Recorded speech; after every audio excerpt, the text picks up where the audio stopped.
Decisions made during the 1969-1970 offseason fundamentally changed baseball. This video recaps an entire out-of-the-park baseball save where those decisions in that offseason were different. To appreciate what happened, you have to understand the reserve clause. This language in every contract was the reason why there was no free agency in Major League Baseball before 1975. Clubs owned the rights to their players for the duration of their career, and they only became free agents if they were released. Then on October 7, 1969, Cardinals center fielder Curt Flood was part of a 7-player trade with the Phillies that also included slugger Dick Allen. Flood was very upset about going to Philadelphia and considered putting his career on the line by filing a lawsuit for the right to choose his own employer. In real life, he chose to pursue that course of action. He didn't report to spring training and filed that lawsuit alongside the MLB Players Union. Those court proceedings took over 2 years, and St. Louis sent 2 different players to complete the deal with Philadelphia. These actions triggered a series of events, starting with the 10-5 rule that ushered in modern free agency in Major League Baseball. You could say Curt Flood changed baseball history. But what if he didn't? In our alternate universe, Flood accepts the trade and signs a contract with the Phillies. Future All-Star Willie Montanez and Jim Browning remain in the Cardinals organization since they were only dealt originally due to Flood's response. Because of all this, there's no movement toward the 10-5 rule, and nobody else was brave enough to challenge the reserve clause, so it will remain in effect for longer. That's our canvas. You could do all sorts of saves from here, but I'm going to stay close to the Curt Flood situation and take over the Phillies with a twist. I must win the World Series with the Phillies and with Curt Flood on their roster. If he's traded, released, or retires, I lose. If I leave or get fired from my job, I lose. Oh, and Curt Flood's 32 years old, so I should probably hurry. So I set up a typical historical save and changed the settings listed below. Everything else is on the default setting. Trading is at the hardest level with hard mode on. I'm cleaning up things like minor league roster settings, draft settings, awards, and playoff format simply for realism. As mentioned before, I'll keep the reserve clause on for the entire save. We'll move Curt Flood, Willie Montanez, and Jim Browning onto their new teams using commissioner mode. And since Curt Flood is integral to this save, I modified a few of his ratings. I play with some additional trading restrictions that close ugly loopholes in the game and recommend you adopt these for your saves as well, and avoid cheesy approaches to winning this game. Since Curt Flood is integral to this save, I modified a few of his ratings in the spirit of realism. His 1970 hitting and fielding ratings are fine, but his defensive experience and injury ratings were off because he didn't actually play in 1970. I'm pretty sure the game assumed he was injured and docked him in those areas as a result. So I put him back to the perfect Iron Man rating he had in 1969 and full experience in center field. The other change I made was setting his personality ratings to a neutral 100 across the board. We're taking over a Phillies team that wrapped up a mostly unpleasant decade. They were awful in the early 1960s and improved in the middle of the decade, but suffered a devastating collapse late in 1964. The team quickly got old and returned to its awful form by 1969. Phillies have now been playing baseball for 80 seasons with no World Series titles. This whole situation leaves them among the lowest payrolls, lowest budget, lowest market size, lowest fan loyalty, and lowest fan interest in all of Major League Baseball. Dick Allen was a bright spot among the position players in 1969, and we traded him to get Curt Flood. Our starting right fielder, Johnny Callison, was traded to the Cubs, so in other words, we're even worse now. We're about to play our last season at Connie Mack Stadium. It certainly favors right-handed hitters, but we're not basing any decisions on that, given the team moves to Veteran Stadium in 1971. Robert Carpenter is our owner, and I updated his bio for accuracy. He's not going to help us out much financially, but he'll be patient as we rebuild the team. Looks like we'll have a chance to negotiate one of our goals as well. The Phillies have a decent starting rotation led by Jim Bunning. The former flamethrower is now 38 years old. His control keeps him effective, which means we can probably get something for him in a trade if we do it before he retires and runs for the U.S. Senate. Number 2 starter Rick Wise won't strike many batters out, but he has elite control potential and hits really well for a pitcher. If he can keep his outspoken personality quiet, he'll be an asset to this club. Number 3 starter Woody Fryman is about as well-rounded as it gets. He'll be 30 years old in a week, which makes him a possible trade candidate if and when we fall out of contention. However, right now he's our only team leader. Fourth starter Chris Short missed most of 1969 with an injury. He looks like a slightly older version of Woody Fryman with a fourth pitch in his offering. Dick Selma was one of 2 players received for Johnny Callison. He's defaulted to the stopper role, though he has enough stamina to make an occasional start. He should post a great strikeout rate, and hopefully we can tolerate the walks. We got Joe Horner from the Cardinals as part of the Curt Flood Dick Allen trade. He should be an effective left-handed middle reliever, but the 33-year-old is a clear trade candidate. Lefty Grant Jackson threw 253 innings in 1969, but he'll be making a permanent move to the bullpen this season. Another well-rounded left-handed middle reliever. For my fancy new office, I see an average, perhaps slightly above average pitching staff. What I don't see is top-end talent that gets me excited for the future. Steve Carlton is still in St. Louis. Minor league cupboard is empty, so the staff might get worse before it gets better. Catcher Tim McCarver also came over with Floyd from St. Louis, a decent hitting catcher whose primary skill is putting the ball in play. His best role will be as a platoon catcher, and he'll probably make a good broadcaster someday. I couldn't agree with you more. That platoon partner will soon be Bob Boone, but the number 88 prospect in baseball needs time in the minors to develop defensively. He hasn't done Double-A yet, so he'll probably start in Reading. Greg Luzinski looks like the prize of the system. Hopefully he can develop into a top-flight first baseman. We'll start him in Double-A this season, plan on Triple-A next year, and then an MLB call-up late in 1971 or maybe 1972. Byron Brown came over in the Flood trade, and we'll use him at first base in the meantime. He can play several positions and is still just 27. The question will be whether a strikeout-laden bat carries. Tony Taylor is another modestly interesting player. He's one of the few holdovers from the 1964 Phillies team. But he's 34 now and has a challenger for the starting second base job in 25-year-old Terry Harmon. Harmon is the inferior hitter but the superior defensive second baseman, which is crucial with a starting rotation full of control artists. 22-year-old Don Money will play third and can back up shortstop for us. If he can finish off his development, he's a useful contributor to a championship team. 24-year-old rookie Larry Boa isn't going to impress with his bat at all. He's our only good defensive shortstop though, so we'll have to just live with the empty batting average. 25-year-old Johnny Briggs has the best eye in the club and is our best all-around position player at the moment. He joined the 1964 club when he was just 20. He'll start in left field and may end up moving around, but definitely has a place here. 23-year-old Joe Liz has a chance to be really good, both offensively and defensively. Curt Flood and Johnny Briggs seem to be blocking his path to playing time, so starting the season with AAA Eugene seems like a decent idea. You've seen him already, but here's the centerpiece of the save, Curt Flood. For now, he's our defensive anchor in center field. Flood is entering his decline years, so keeping him happy and productive is going to be a crucial part of this save. The longer he plays, the more time I have to improve the talent around him. Larry Heisel should get the majority of playing time in right field. If he can make more contact and fill out in the other hitting categories, we've got ourselves a player here.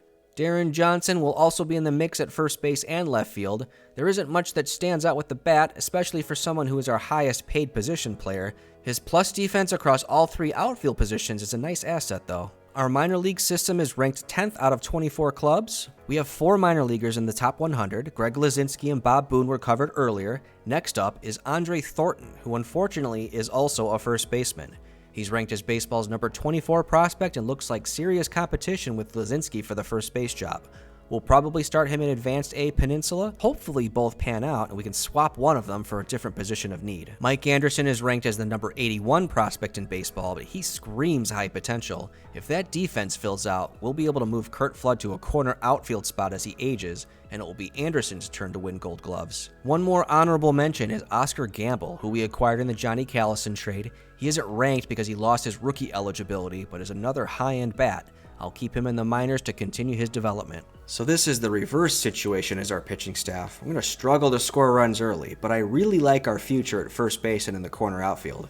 I also wish we had Mike Schmidt, but he hasn't been drafted yet. Our manager is Frank Lucchese, and that's got to be the worst major league manager I've ever seen. He needs to be replaced, and quickly. But it's going to be hard to pull that off when he's got a 3-year contract and we're already over budget. So until I figure something out, he doesn't go anywhere near my top prospects. Our bench coach, Doc Edwards, could be a cheap replacement option if we need one. Pretty much everyone else down our organization is a train wreck. Opening day is in 3 days and we still don't have a big league hitting coach. Improving the coaching situation feels like my top priority. Except it can't be, thanks to our penny-pinching owner. Our development and scouting budget are set to half the league baseline. The situation does not work for me. It's bad enough that our manager couldn't teach a fish to swim and most of our personnel are clueless, But spending half the baseline in development when my primary focus is developing minor leaguers, that cannot happen. So I need to come up with at least 140 grand right now because these budgets can't be changed during the season. So priority number 1, cut costs and raise the development budget. Priority number 2, start to improve the coaching staff, starting with the hitting coach. And priority 3, start scouting some pitching prospects. Darren Johnson was the obvious choice to go. He's making over $200,000 and we have tons of outfield options. The best deal we could get was from St. Louis. We got 25-year-old minor league pitcher Frank Bertana, who becomes our ace in AAA Eugene. So, crisis averted, our development budget is now 130% of the baseline. We're going to stick with our goal to improve team chemistry since we wouldn't be able to afford any goals that involve acquiring players. We also brought in Eddie Vogler to be our hitting coach on a 1-year deal. He's excellent at teaching hitting, so that'll do for now. Here is your 1970 Philadelphia Phillies 24-man opening day roster. That's right, 24, because 25 would put us over budget, and our dev budget isn't locked in yet, so I know how to pinch pennies too. Curt Flood got his Phillies career off to a great start with a first-inning single off 20-year-old Rick Russell. Larry Boa drove in our first runs with this single in the 4th inning. Jim Bunning got into a huge jam in the 7th inning, but struck out Rick Russell to preserve our lead. Ken Reynolds came in for the 9th and retired Rose Skidmore to seal our first victory.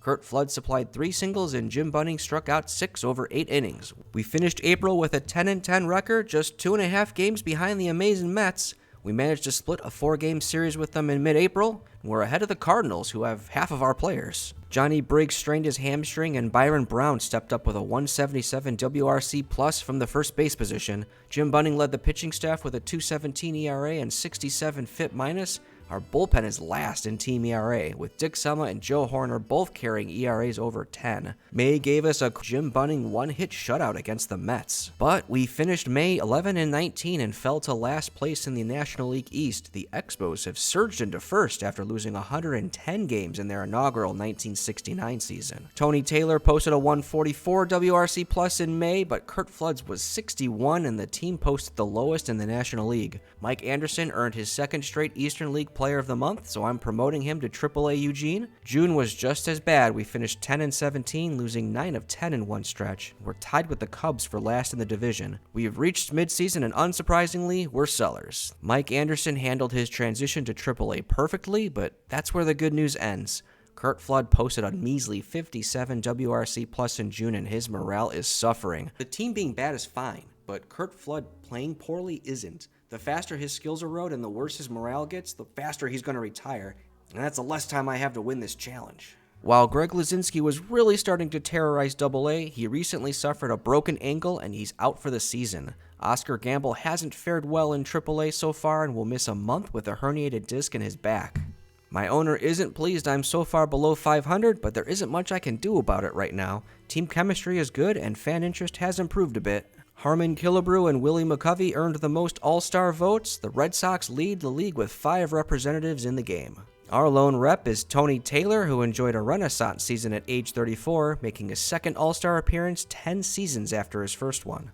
The National League won the game 2-0, and Roberto Clemente took home MVP honors. Tony Taylor came on as a defensive substitute in the 9th. We made 2 trades. Our first was small, but with the big picture in mind. We dealt our 3rd catcher for a reserve outfielder that we could use due to injuries. The real prize was $25 grand in cash, plus Geiger's salary fully covered by the Astros. Now we can fire our manager at the end of the regular season and cover all 3 years of his contract. But it will be interesting to find out what the Astros see in Billy Bryan. Several days later. After clearing waivers, they passed on assigning him to AAA and just released him. So they gave me a player, covered 100% of his salary, and gave me $25,000 for a player they are DFAing the next day. And some people think this AI is getting smarter? The bigger move was sending Tony Taylor to the Cardinals along with Joe Horner, who we acquired from St. Louis in the Curt Flood trade. We might as well just call them the Philly West Cardinals now. In return, we got 17-year-old prospect Hector Cruz, the brother of both Jose Cruz and Tommy Cruz. He projects to be a power bat at either third base or a corner outfield spot. I've assigned him to the short season Appy League to start. The rest of MLB was plenty busy as well, completing an additional 32 trades, which included big names moving: Mac Jones to the Cardinals, Wilbur Wood to the Athletics, Tommy John to the Braves, Cleon Jones to the Pirates, Bob Veal to the Mets, Tony Horton to the Red Sox, Frank Howard to the Braves, and Jim Hickman to the Indians. We went 14-12 in July, highlighted by a 4-game sweep of the first place Mets. We're in 5th and threatening the Expos for 4th. Our very own Jim Bunning, who we didn't trade, won NL Pitcher of the Month. He went 4-1 with a 1.36 ERA. This season is going from bad to horrible. His July OPS was .458 for a WRC plus of 24. The run-scoring attack was also hindered by injuries to Joe Liz and Larry Heisel. Our 4th starter, Chris Short, is out for the season with a torn rotator cuff. Fortunately, we were able to claim Dan Cardwell, a decent starting pitcher, off waivers from the New York Mets, but August was brutal. 8-23. We're back in last place. Grant Jackson posted a 2.02 ERA, and first base prospect Andre Thornton won Carolina League Player of the Month. He's ready for a promotion to Double-A for next season. Bob Boone earns his debut after a phenomenal season in Triple-A Eugene, where he posted a 992 OPS. With 1 game remaining, we still don't know the winner of the NL West. Meanwhile, we finished September 12th and 15. Our last day is not meaningless. It's the last ever game to be played at Connie Mack Stadium. Bob Boone gave us a 4-2 lead with this opposite field homer in the 4th, and then Larry Heisel provided some cushion, also going the opposite field in the 8th. The final out was recorded by Grant Jackson, who retired Adolfo Phillips to close Connie Mack Stadium. Rest in peace, old friend. The Astros won their final game to clinch the NL West, so they'll take on the Pirates in the NLCS. The Orioles and Athletics play for the American League pennant.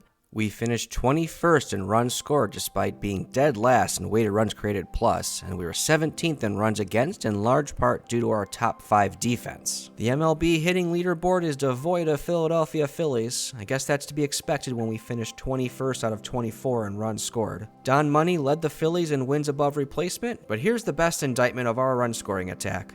My team leader in OPS was Bob Boone, who only played 22 games. Second place, Rick Wise. The starting pitcher, Rick Wise. Curt Flood had the worst season of his career, but at least he didn't announce retirement, so that's a plus.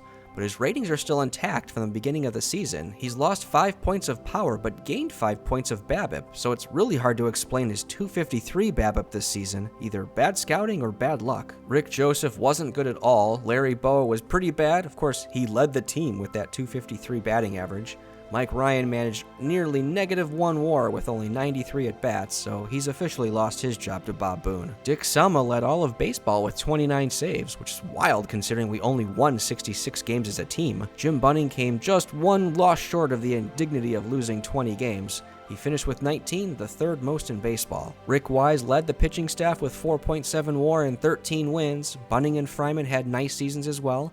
Dick Selma came back really strong with 1.6 WAR and those 29 saves after a disastrous April. Merv Rettenmund's 2-run double in the 8th inning gave Baltimore the lead in Game 3 of the ALCS. Mark Belanger made a great play to rob Joe Rudy of a hit and preserve the series sweep for the Orioles. Bob Watson took Darryl Knowles deep in the 7th inning of Game 3 of the NLCS. Matty Alou flew out to Cesar Cedeno, sending the Astros to the World Series. With Baltimore leading in Game 5 of the World Series, Astros third baseman Doug Rader tied the game in the 9th with this homer off Turk Farrell. Orioles pinch hitter Jimmy Schaefer singled home Brooks Robinson for a walk-off World Series win. Congratulations to the Orioles. Bob Watson was the NLCS MVP, while Merv Rettenmund won both the ALCS and World Series MVPs. 3 Phillies were awarded Gold Gloves in 1970, including Curt Flood, who earned the honor in center field for the 8th straight season. Joe Liss and Don Money each won their first. 21-game winner Vida Blue and Cesar Cedeno won Rookie of the Year honors. Pete Rickert won 14 games out of the bullpen for AL Fireman of the Year, and Jim Brewer won the award in the National League. The MVPs go to Don Buford of the Orioles, while Willie McCovey of the Giants wins for the 2nd time. Rookie Vida Blue wins the Cy Young Award in the American League, and Don Wilson wins it in the National League. I have officially fired manager Frank Lucchese and first base coach Billy DeMars, along with 9 minor league personnel. Would have done more, but I didn't have room in the budget. Backup shortstop Ruben Amaro was also released before his contract was renewed for 1971. And as part of the reserve clause, the game automatically renegotiates all of our players' salaries. Rick Wise and Dick Summa got big raises, while Rick Joseph and Johnny Briggs took major pay cuts. We now have the #1 minor league system in baseball. Everyone is moving up the rankings. In trade deadline acquisition, Hector Cruz cracked the top 100. The owner gave us enough budget to stretch our scouting and development budgets to 2x of baseline. He also welcomed me to the organization and presented me with new goals. I already work here. I signed former Yankees and Braves pitcher Steve Roser to a 2-year contract to manage the club. While he's much better than Lucchesi, I'm hoping he'll be a stepping stone to a top flight manager when more contracts expire in 2 seasons. We also got Travis Renfroe for first base and stocked the minor leagues with upgraded personnel. We're picking 6th in the draft, which means we missed out on the premium players, especially my sentimental preference, third baseman Mike Schmidt. We addressed our thin starting pitcher crop by selecting Mike Caldwell, Bert Hooton, and Dave Friesleben with our first 3 picks. Caldwell and Hooton are major league ready. We also missed out on some juicy Rule 5 selections, top 100 prospects Milt Wilcox and Bobby Valentine in particular. Instead, we grabbed a bunch of speculative pitching options. Ironically, our 5th round choice, Ken Frayling, is the only one who made the opening day roster. The rest were sent back to their original clubs on opening day. I sent our good young hitters to the practice facility to work on various elements of their game. Andre Thornton achieved the best outcome, adding 15 points to his I rating at the facility. After a quiet offseason, we have cash to spend, so it's time to upgrade our scouting director and team trainer. Ferris Fain played for the Philadelphia A's, making him both the practical and sentimental choice. The Senators jumped to the #1 ranked minor league system thanks to the selection of George Brett. Ours fell to #4, but all 4 of those top prospects are in AA or above. Plus, we have Caldwell and Hooton, who surprisingly didn't make the top 100. 17 players from our 1970 opening day roster are still around for 1971. Plus, there's Bill Champion, Rick Wise, and Fred Wen starting the season on the injured list. There's no free agency, and there wasn't much action on the trade market either. I know this roster doesn't look different right now, but help is on the way in the minors. We loaded the bases in the first inning, but Curt Flood grounded into an inning-ending double play. Manny Sanguillen broke the deadlock in the 7th with this single. Larry Boa flew out with a pair on base in the 9th, giving Doc Ellis an opening day shutout. Luke Walker shut us out the following day as well. Which brings us to the grand opening of Veterans Stadium. 2 features stand out. It's home run friendly, which is going to alter my roster building strategy, and second, it's really ugly, but it's our home now. Bob Bailey collected the first Veterans Stadium hit, a solo home run off Jim McLaughlin. Tim McCarver drove in our first run of the season in the 5th, breaking a 23-inning scoreless streak to start the season. But this one was all Expos as Steve Renko went the distance and we fall to 0-3. Clearly, it's going to be a long season and we have no choice but to, oh my god, we are in first place. Boy, are we streaky.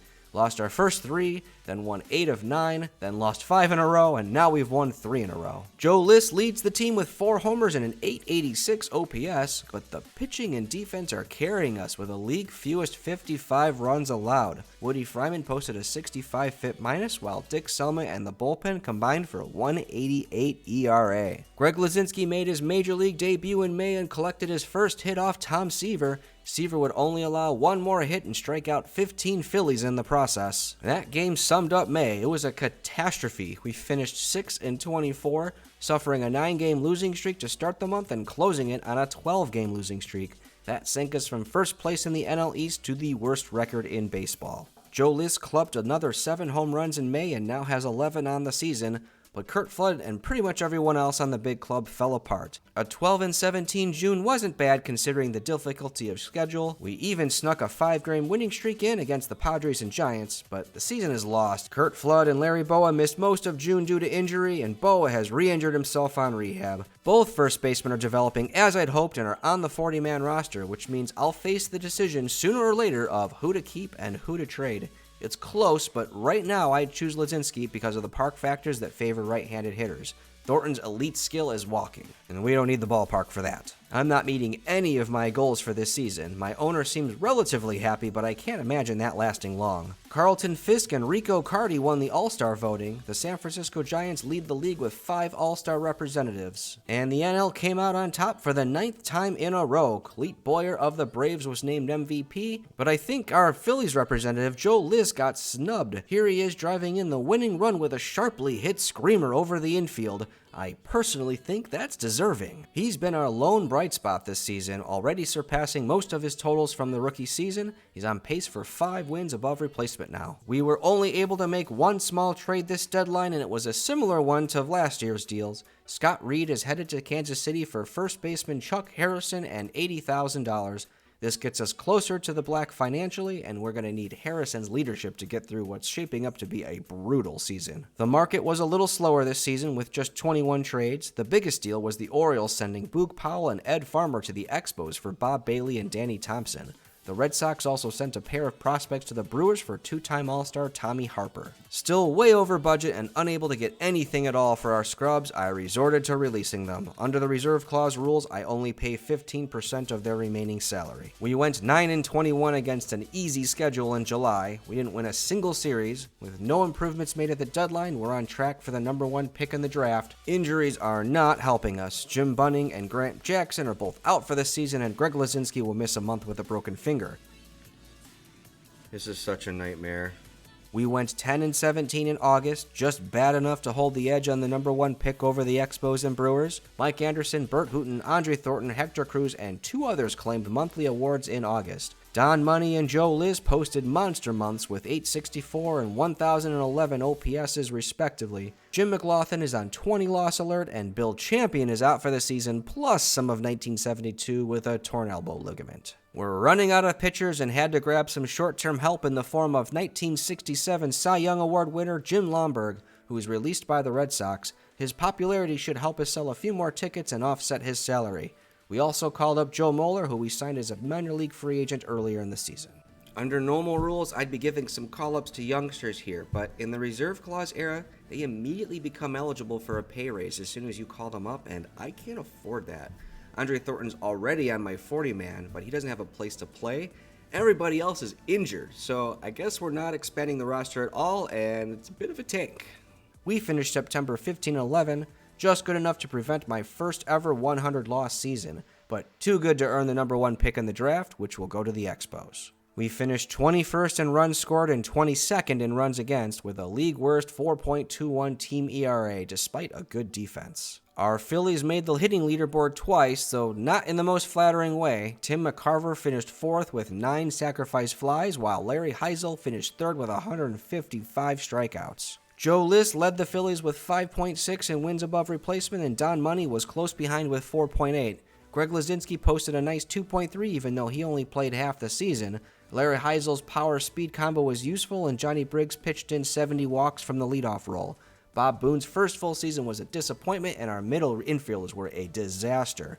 Not shown is second baseman Byron Brown, finishing with a negative 1.3 WAR. Curt Flood posted a decent season with the bat. While his defense regressed a bit, he's still above average for center field, and it all added up to a 2 WAR season.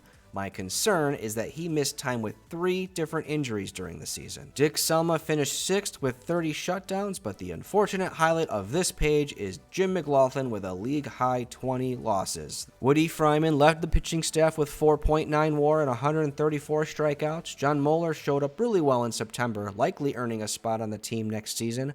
Rule 5 pick Ken Frayling turned out to be a nice keep with nearly a full WAR out of the bullpen. Things look much brighter in AAA Eugene. Andre Thornton accumulated over 10 WAR across AA and AAA. Mike Anderson smashed 38 home runs, and Bert Hooton won 17 games with a 140 ERA+.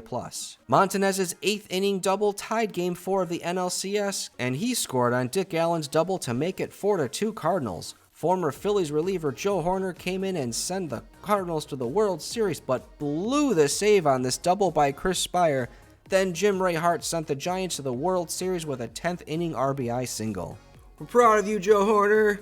Trade deadline acquisition Tommy Harper led off the 3rd inning of ALCS Game 4 with a solo shot around Pesky's pole, then drove in the Red Sox's 7th run of that inning. The Red Sox held on 16-8 and advanced to the World Series. Chris Spire's home run and Ron Hunt's single gave the San Francisco Giants the lead early in Game 4 of the World Series. The Red Sox loaded the bases in the ninth against midseason acquisition Mel Stottlemyre, and youngster Juan Benitez grounded out to end the game. Congratulations to the Giants. Ray Culp wins ALCS MVP for the Red Sox, while Willie McCovey and Gary Matthews won the series MVPs for San Francisco. Don Money wins the Gold Glove Award at third base in the National League for the second straight season. John Lowenstein and Mike Schmidt won Rookie of the Year honors. That one hurts. Dave LaRoche and Clay Carroll win the Fireman of the Year awards. The MVPs go to Carlton Fisk of the Red Sox and Chris Spire of the Giants. Vida Blue wins his second straight Cy Young Award in the American League, while Tom Seaver makes it 2 out of the last 3 in the National League. Fortunately, our budget didn't shrink much, but our owner is losing patience. I need to start taking my goals seriously, starting with improving on the field in 1972. We don't have any money, which means we don't win, which means we still don't get any more money. We've got to get some kind of reversal here, and it has to start by winning so we can increase our budget. And you can't really rebuild in the reserve clause era because the moment you call up players, they're eligible for a big salary increase their second season. So we just got to snap out of this cycle. Let's start by cutting some fat. Mike Ryan, Chris Short, Chuck Harrison, and Gary Geiger are gone. I have good cover at all these positions except catcher, which is a position I need to upgrade anyway.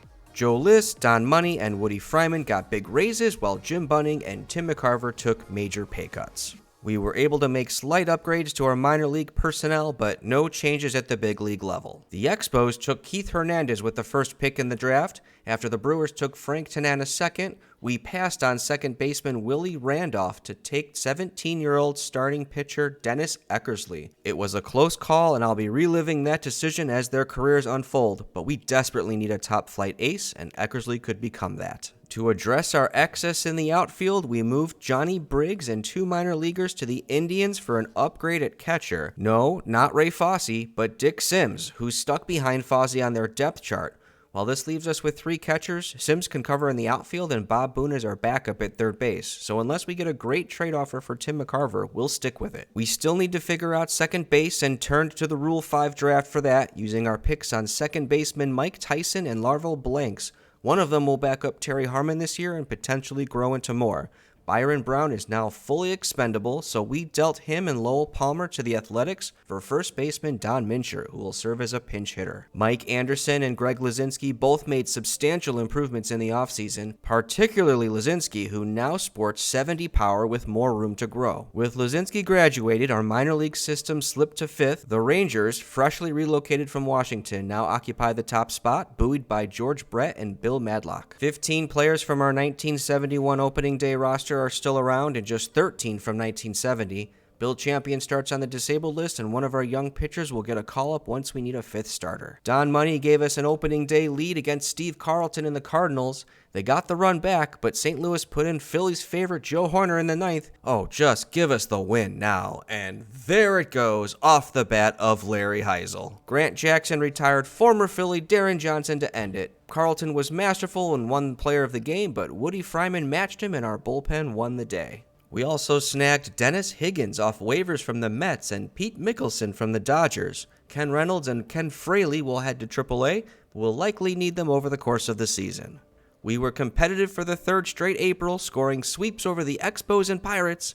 Mike Caldwell made the most of his call-up and took home Rookie of the Month, winning 3 games and posting a .261 ERA with a 97 FIP-.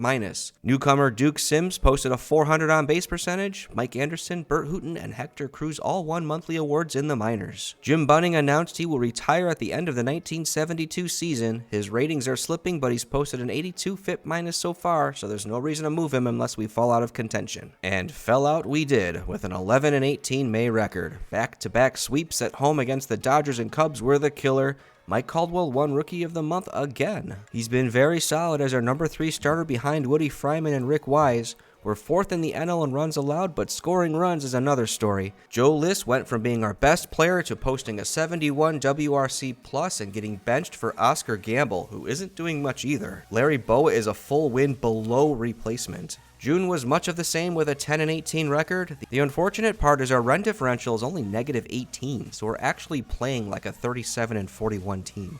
Our catching platoon of Bob Boone and Dick Sims swung the bat well. Boone may be in line for more playing time with a pending injury to Don Money.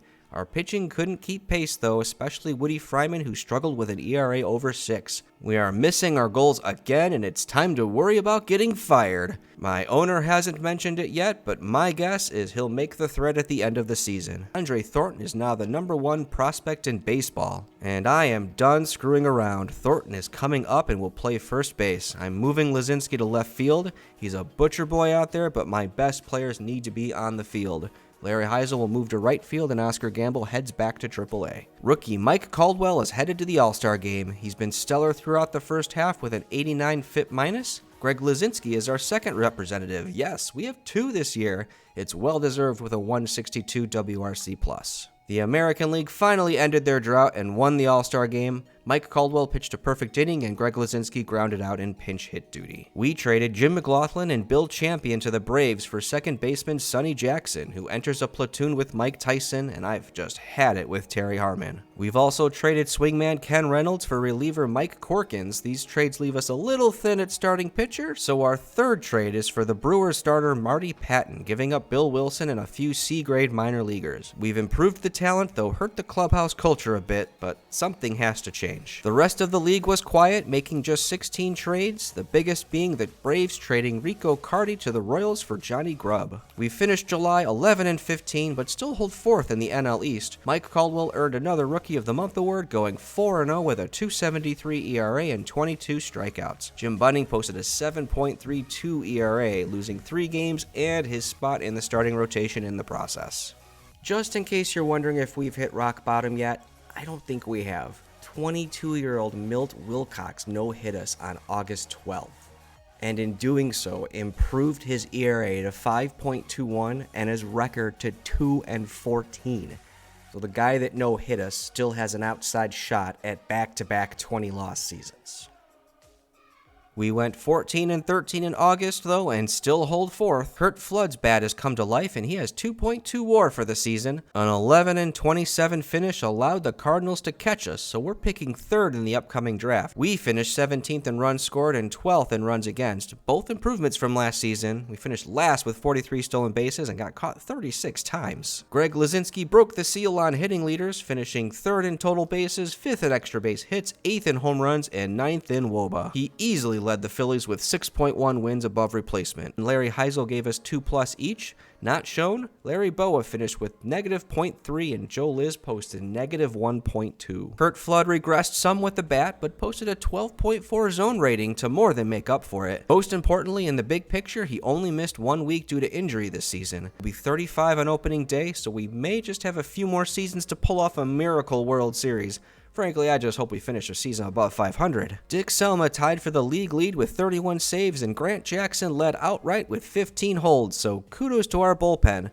Marty Patton finished 4th with 27 home runs allowed, and Woody Fryman finished 5th with 17 losses. But at least nobody lost 20 this year. Our top 3 starters gave us almost 11 wins above replacement. Grant Jackson and Dick Selma gave the pen a big boost. John Lomberg pitched surprisingly well for 1.1 WAR. The stellar career of Jim Bunning ends with a bit of a whimper, but he accumulated 231 wins, nearly 3,000 strikeouts, 73 wins above replacement, and 7 All-Star appearances. Down on the farm, Bert Hooton posted nearly 8 WAR, and Mike Anderson had 10 WAR and won the MVP of that league. There hasn't been a spot for him in Philadelphia, but I have to add him to the 40-man roster this offseason. Hector Cruz posted 6.6 WAR in Reading, which was good enough for Eastern League MVP. Jim Essien posted over 3 WAR between Single-A and Double-A. George Hendrick gave the A's an early 2-0 lead in Game 3 of the ALCS. Wilbur Wood took a no-hitter into the 8th and induced a groundout from Carlton Fisk to clinch the series win. Game 4 of the NLCS was a pitcher's duel between Don Wilson and Mickey Lolich. The Mets turned to Tug McGraw in the 9th, who surrendered a walk-off single to Astros catcher Cliff Johnson. Joe Rudy and Joe Morgan traded RBI singles in Game 4 of the World Series. With the bases loaded in the 8th, Gene Tennis struck out to end the inning, paving the way for Dennis Menke to single home Joe Morgan and Spigio Spinks to close out the World Series for the Astros. Vida Blue won ALCS MVP for the A's, while Don Wilson and Larry Dierker won the series MVPs for Houston. Mike Caldwell finished 2nd in NL Rookie of the Year voting to Randy Jones of the Dodgers. Dave Roberts won the award in the American League. Dave LaRoche and Jim Brewer each won Fireman of the Year awards for the second time. Carlton Fisk won his second straight MVP, while Dodgers catcher Joe Ferguson won in the National League. Vida Blue and Tom Seaver are now two-time Cy Young Award winners. We're getting ahead of the assumed budget cuts by releasing Don Mincher, Pete Mickelson, and Terry Harmon. The Phillies owner is getting more upset, but stopped short of threatening our job. He did, however, significantly cut our budget, another $120,000, putting me in a brutal financial position. Because Greg Luzinski, Mike Caldwell, Tim McCarver, and Bob Boone all got big raises for the 1973 season. In a personnel shakeup, bench coach Doc Edwards has been elevated to manager. Brent Ochoa comes over from Cleveland to take his place as bench coach.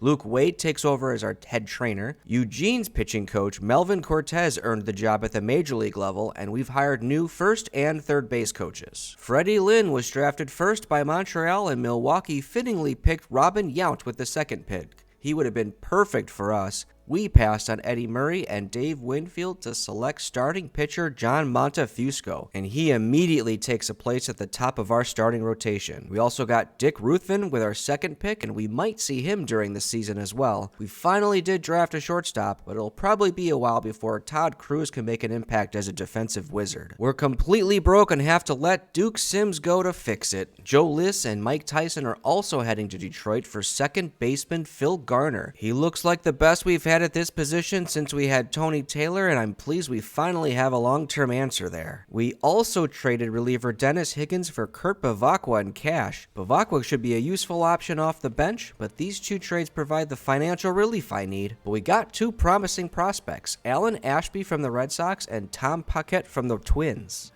Aha! I do have a little bit of control over players' salaries. See, the game handles the reserve clause kind of like an automated version of arbitration, but that doesn't exclude me from negotiating extensions in advance. So I've done so in 4 cases. I think Bob Boone, Oscar Gamble, Andre Thornton, and Phil Garner will end up making more money in 1974 than what they currently want via extension, so I'm locking them in now. Just wish I would have thought of this earlier.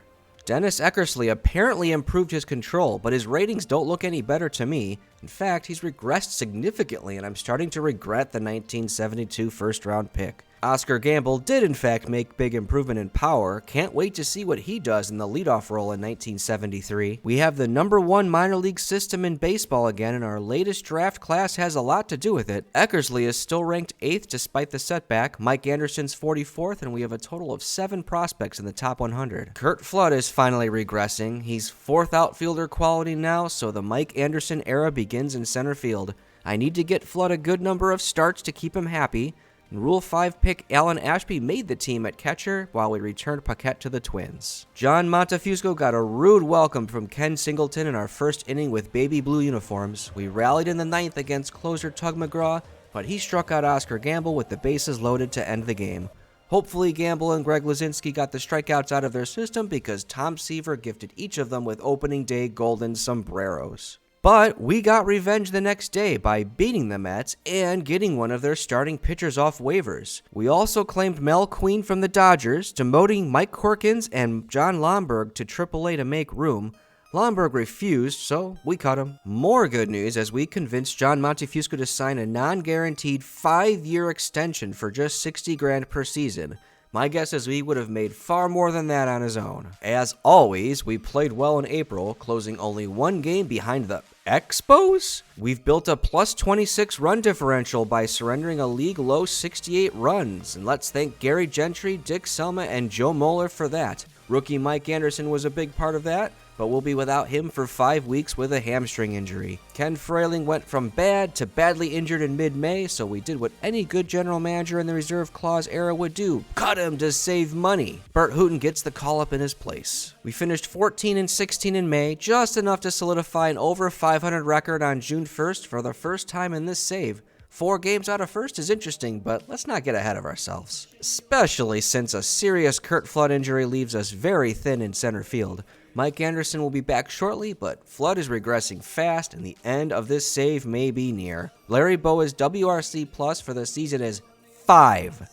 I so desperately need a new shortstop. We got hot in June.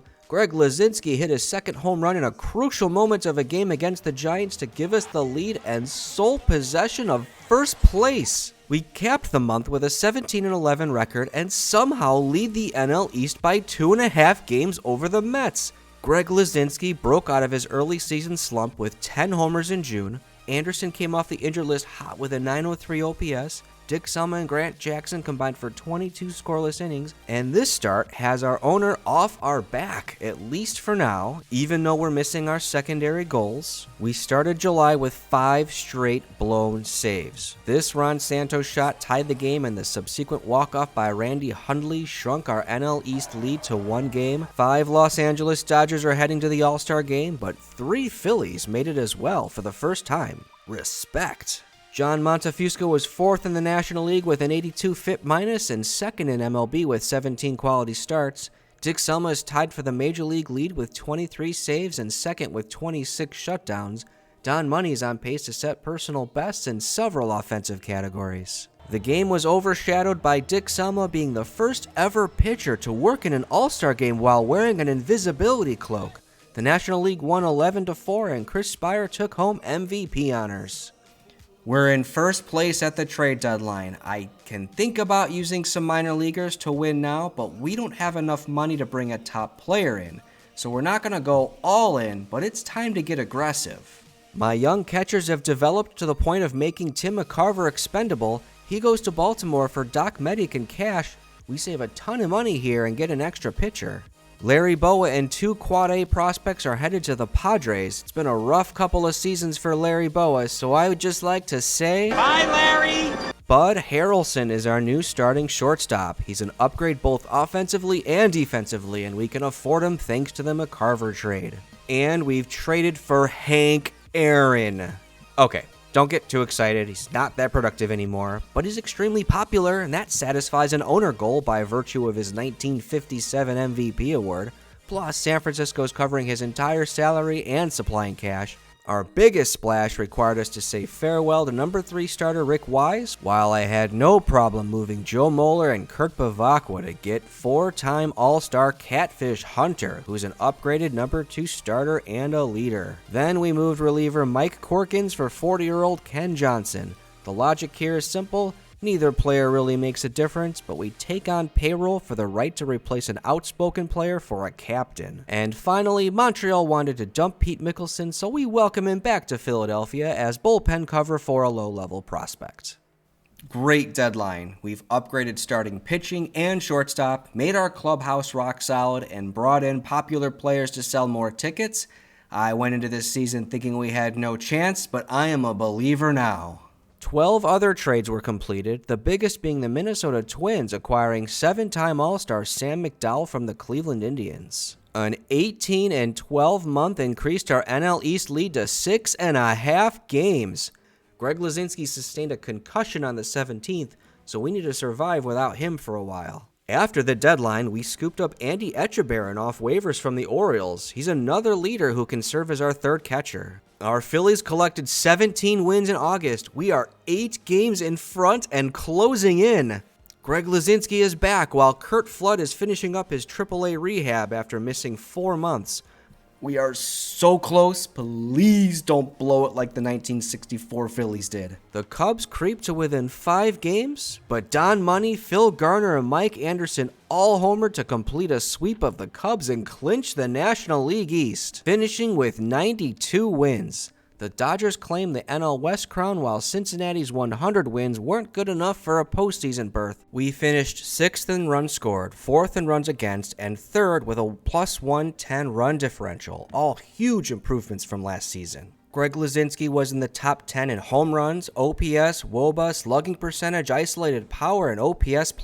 Andre Thornton, Mike Anderson, Don Money, and Bud Harrelson also made leaderboard appearances for the Phillies. Mike Anderson's late-season surge propelled him to the top of our WAR leaderboard with 4.8. Luzinski, Oscar Gamble, Don Money, and Phil Garner each contributed 4+. Bud Harrelson was outstanding after coming over at the trade deadline, a massive improvement over Larry Bowa, who finished with negative 1.5 WAR. Ted Eulander's .374 batting average was a massive boost off the bench. Curt Flood's injury wiped out most of his season and what remained of his elite skill set. He's now just an emergency outfield option and accepts his role as a bench player, so at least it should be easy to maintain his morale if he doesn't retire. Dick Selma broke the all-time record with 38 saves while posting 44 shutdowns. Grant Jackson led outright with 15 holds for the second straight season. John Montefusco finished in the top 10 in a dozen different pitching categories. And the rookie was clearly our team MVP, finishing with almost 7 wins above replacement. Woody Fryman and Mike Caldwell both delivered excellent 3-win seasons, but what a season for Dick Selma. 2.7 WAR out of the bullpen. Catfish Hunter has been a slight disappointment, surrendering a near team-high 15 home runs in just 86 innings with the club. 18-year-old Dennis Eckersley had another underwhelming campaign in A-ball. Dick Ruthven, Jim Estienne, and Hector Cruz all posted reasonably successful seasons in AAA Eugene. They look like useful contributors at the big league level, though not game changers. Our NLCS opponent is the Los Angeles Dodgers, who won 102 games with help from star pitchers Don Sutton and Randy Jones, as well as Joe Ferguson, Bill Buckner, and Willie Crawford in the field. Mel Queen and Ken Johnson are left off our squad for the best of 5 NLCS. The first 2 games are in Philadelphia, and then there's up to 3 in Los Angeles. Game 1 was a wild affair. Mike Anderson homered twice, then the Dodgers stormed back with 3 homers off John Montefusco. Then Don Money put us back in front in the 7th, but then Bill Buckner restored the Dodger lead with a 2-run triple in the 8th, and Jim Brewer closed us out. Andre Thornton's leadoff homer and 7 strong innings from Woody Fryman carried us to an easy 8-2 Game 2 victory, to Los Angeles for Game 3, where Willie Crawford gave the Dodgers a 2-1 lead in the 4th. We couldn't touch Bill Singer, but we sprung a rally against closer Jim Brewer, and Dick Selma finished the stunning 4-2 victory. Mike Anderson blasted us to a 2-0 lead in Game 4. With 2 on in the 9th, Ted Sizemore laced a shot to center field that was miraculously caught by Mike Anderson to preserve the lead. Dick Selma induced a ground out to Bill Buckner, sending us to the World Series. Mike Anderson wins NLCS MVP with 3 homers, 9 driven in, and that series-saving catch. However, he tore a ligament in his thumb on that catch, and he's out for the World Series, so Mel Queen has to take his place on the roster.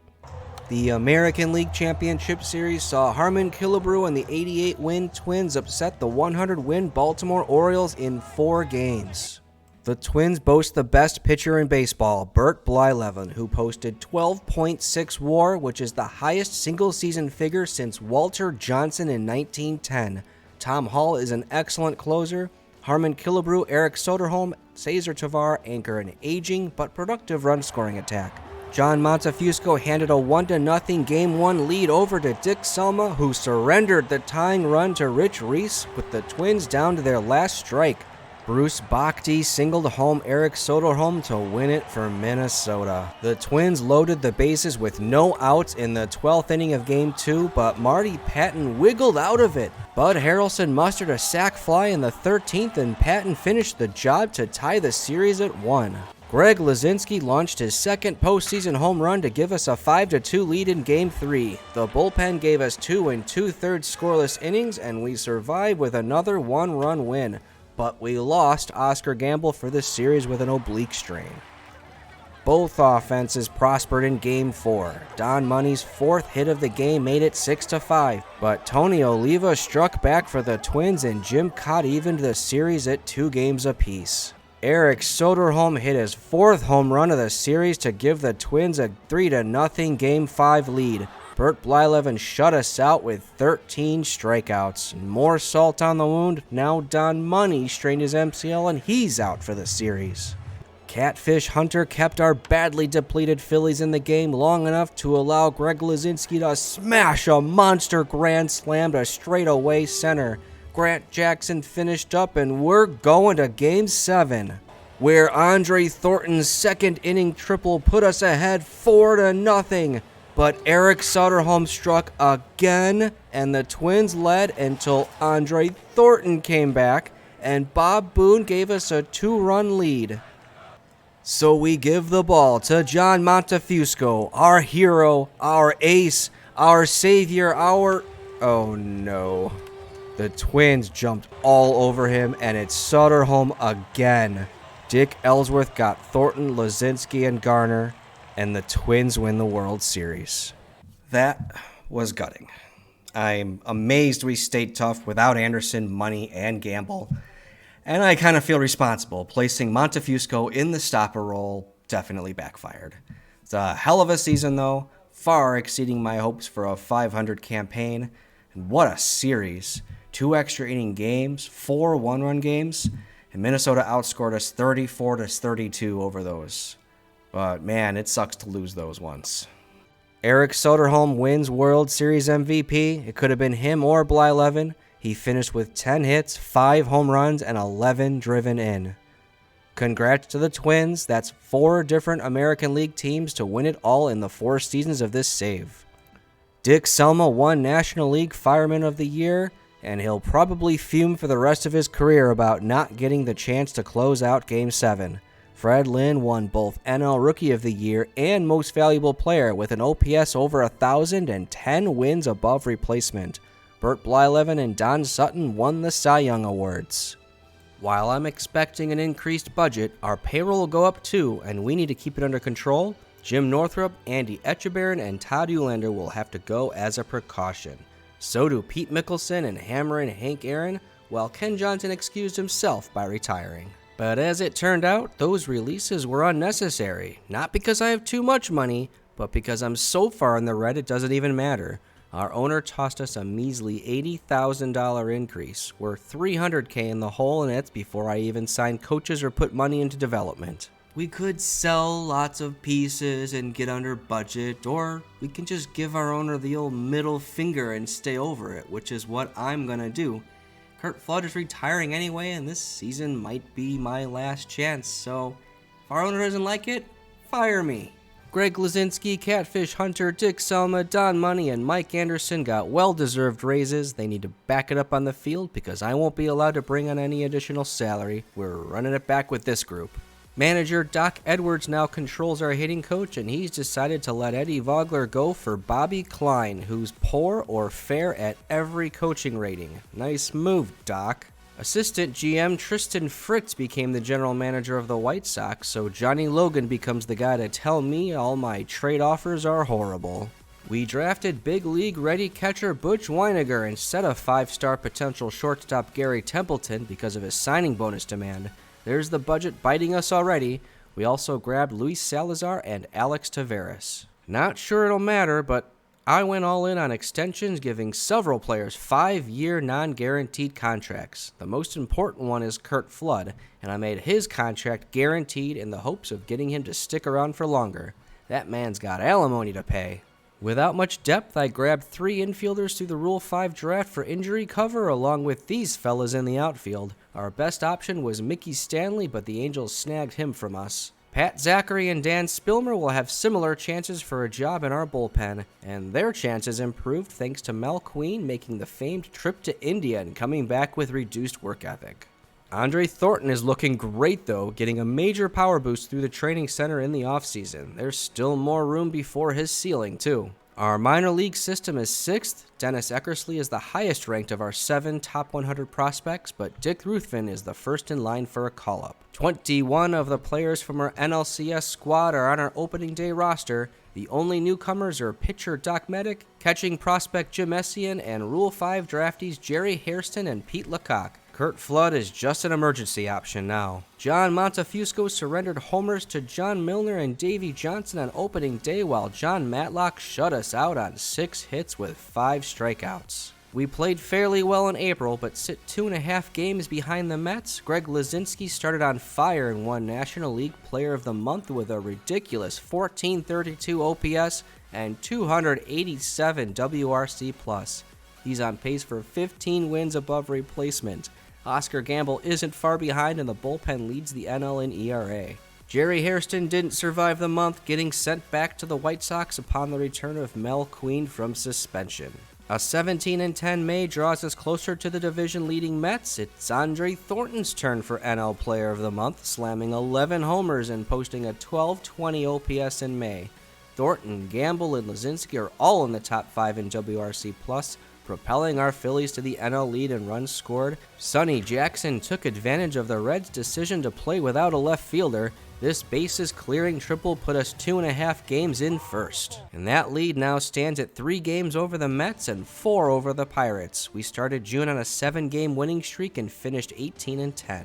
Our top bats cooled, but Montefusco, Fryman, and Selmer were unhittable this month. This all has my owner in a happy mood. We've briefly had former MVP Denny McLain on the team, but he's since been DFA'd. Our draft record looks weaker because we demoted Mike Caldwell for Joe Moeller to get a second chance in our bullpen.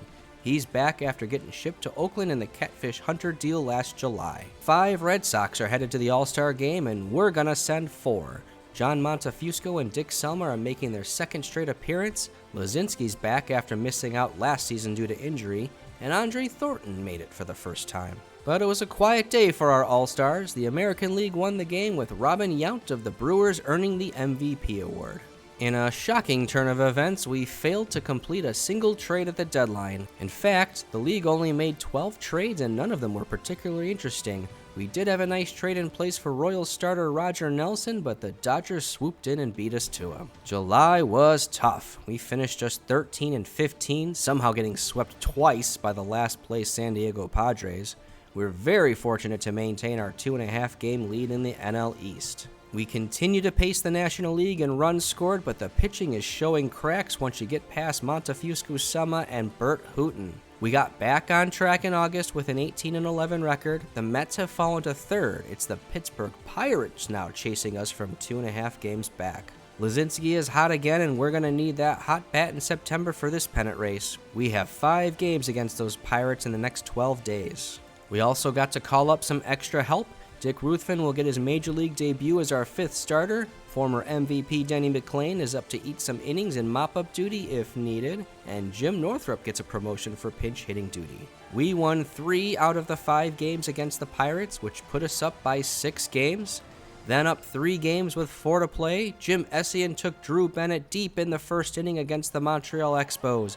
He ended up driving in 5 runs, and we clinched the NL East for the 2nd season in a row. But it was a somber celebration, knowing our World Series chase is now extremely difficult. Andre Thornton and Oscar Gamble are both out with season-ending injuries. Hector Cruz, who we traded for at the 1970 trade deadline, will get his chance at age 21 in the postseason with only 7 MLB plate appearances to his name. We finished the season with 95 wins and face an NLCS rematch with the Los Angeles Dodgers, while the Red Sox will face the Athletics in the ALCS. We finished 2nd in runs scored despite finishing last in strikeouts and stolen bases. We are 10th in runs allowed and 2nd with a plus 135 run differential, our best outcome so far. Greg Lazinski led the league in home runs and RBI, while Andre Thornton led the league in runs scored. Both players posted top 10 finishes in several other categories as well.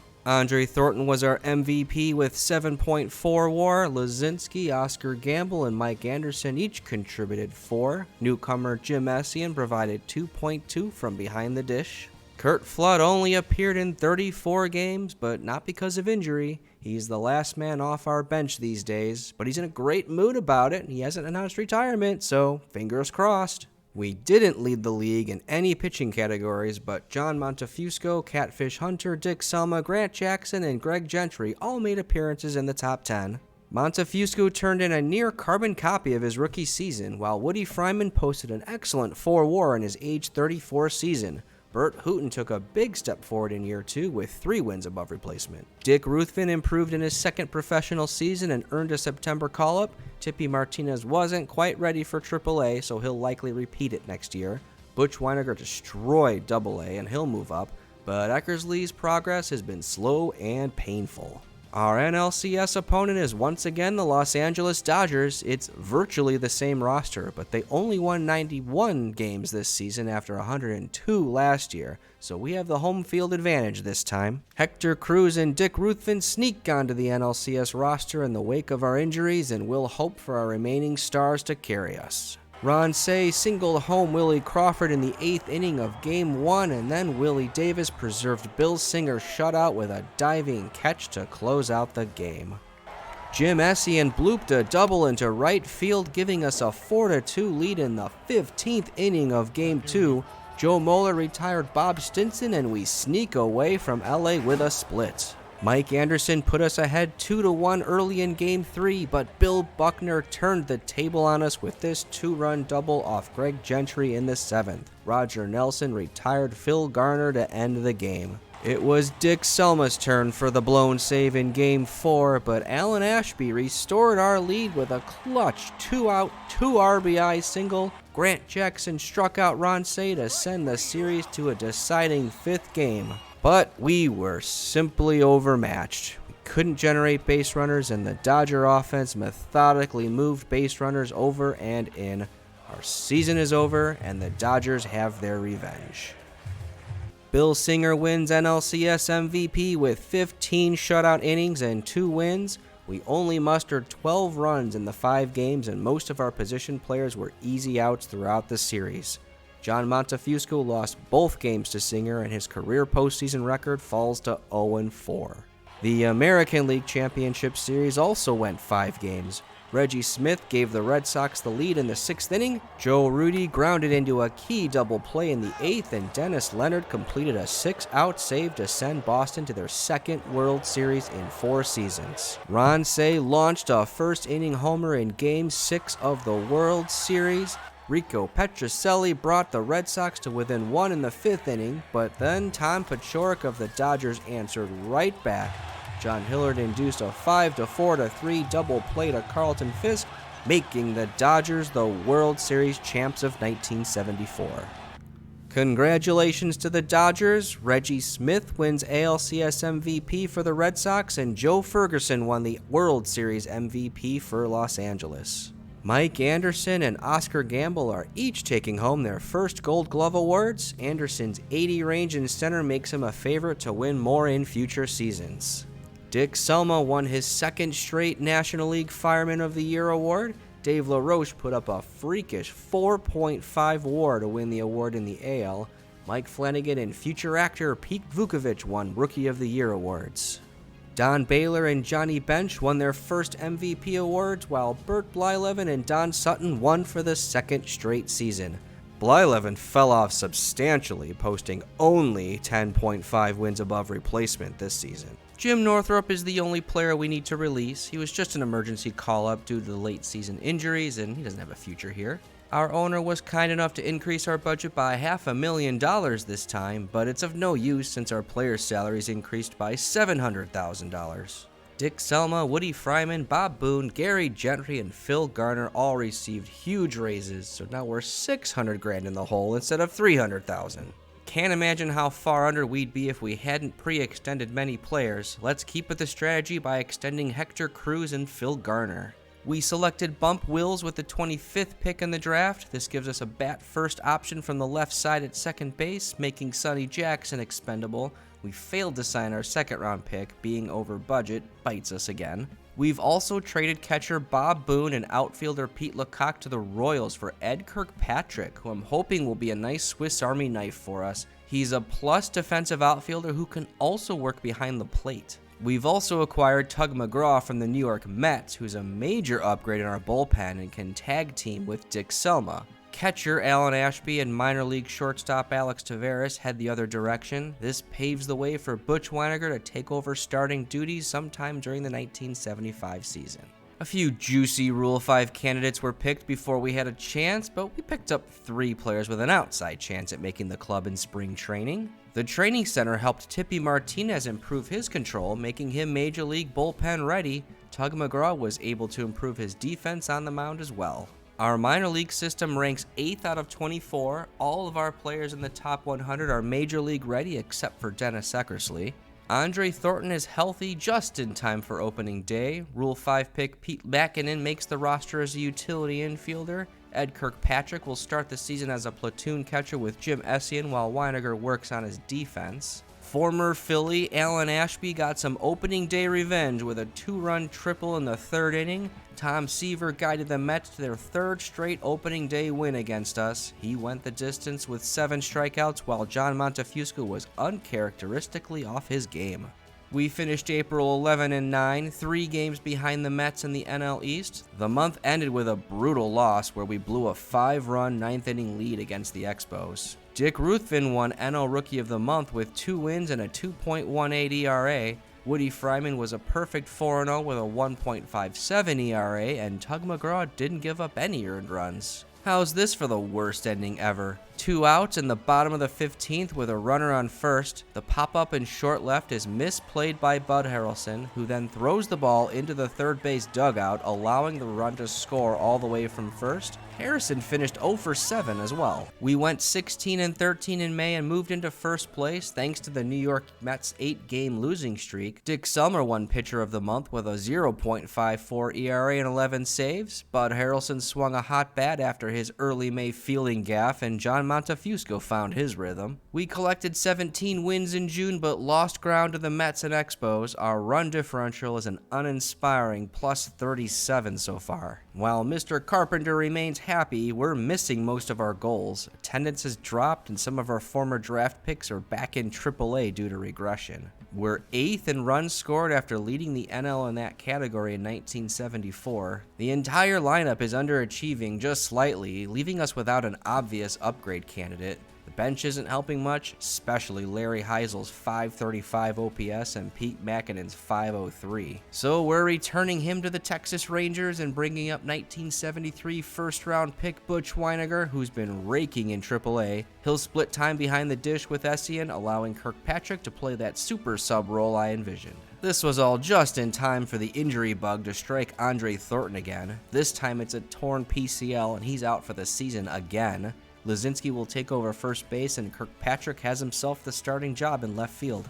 The A's, Red Sox, Mets, and Reds are all sending 4 All-Star representatives. Only 2 Phillies made it this season, and it will be 3rd appearance for Dick Selma and Greg Lazinski. Lazinski's numbers are far from his 1973 and 74 campaigns, while Selma's on pace for 52 saves while posting his best ever strikeout and FIP- figures. The National League won the game 6-4, no thanks to our Phillies. Greg Lazinski went 0 for 3 and Dick Selma blew a 3-run lead, then vultured the win when we retook the lead the following inning. 20 trades occurred in the approach to the trade deadline. Rusty Staub was dealt to the Dodgers, while our rival Mets acquired Dave Roberts from the San Diego Padres. We enter the deadline trailing the red-hot Mets, so let's do the obvious. Make another trade with them! We acquired one of the better shortstops in baseball, Wayne Garrett, for Don Money and Woody Fryman. It's arguably a slight rebuild given Fryman is 35 years old and declining. The Mets don't have a spot for him in the rotation, and Garrett's an upgrade over Money. This trade will shift Phil Garner to third base and Bud Harrelson to second base.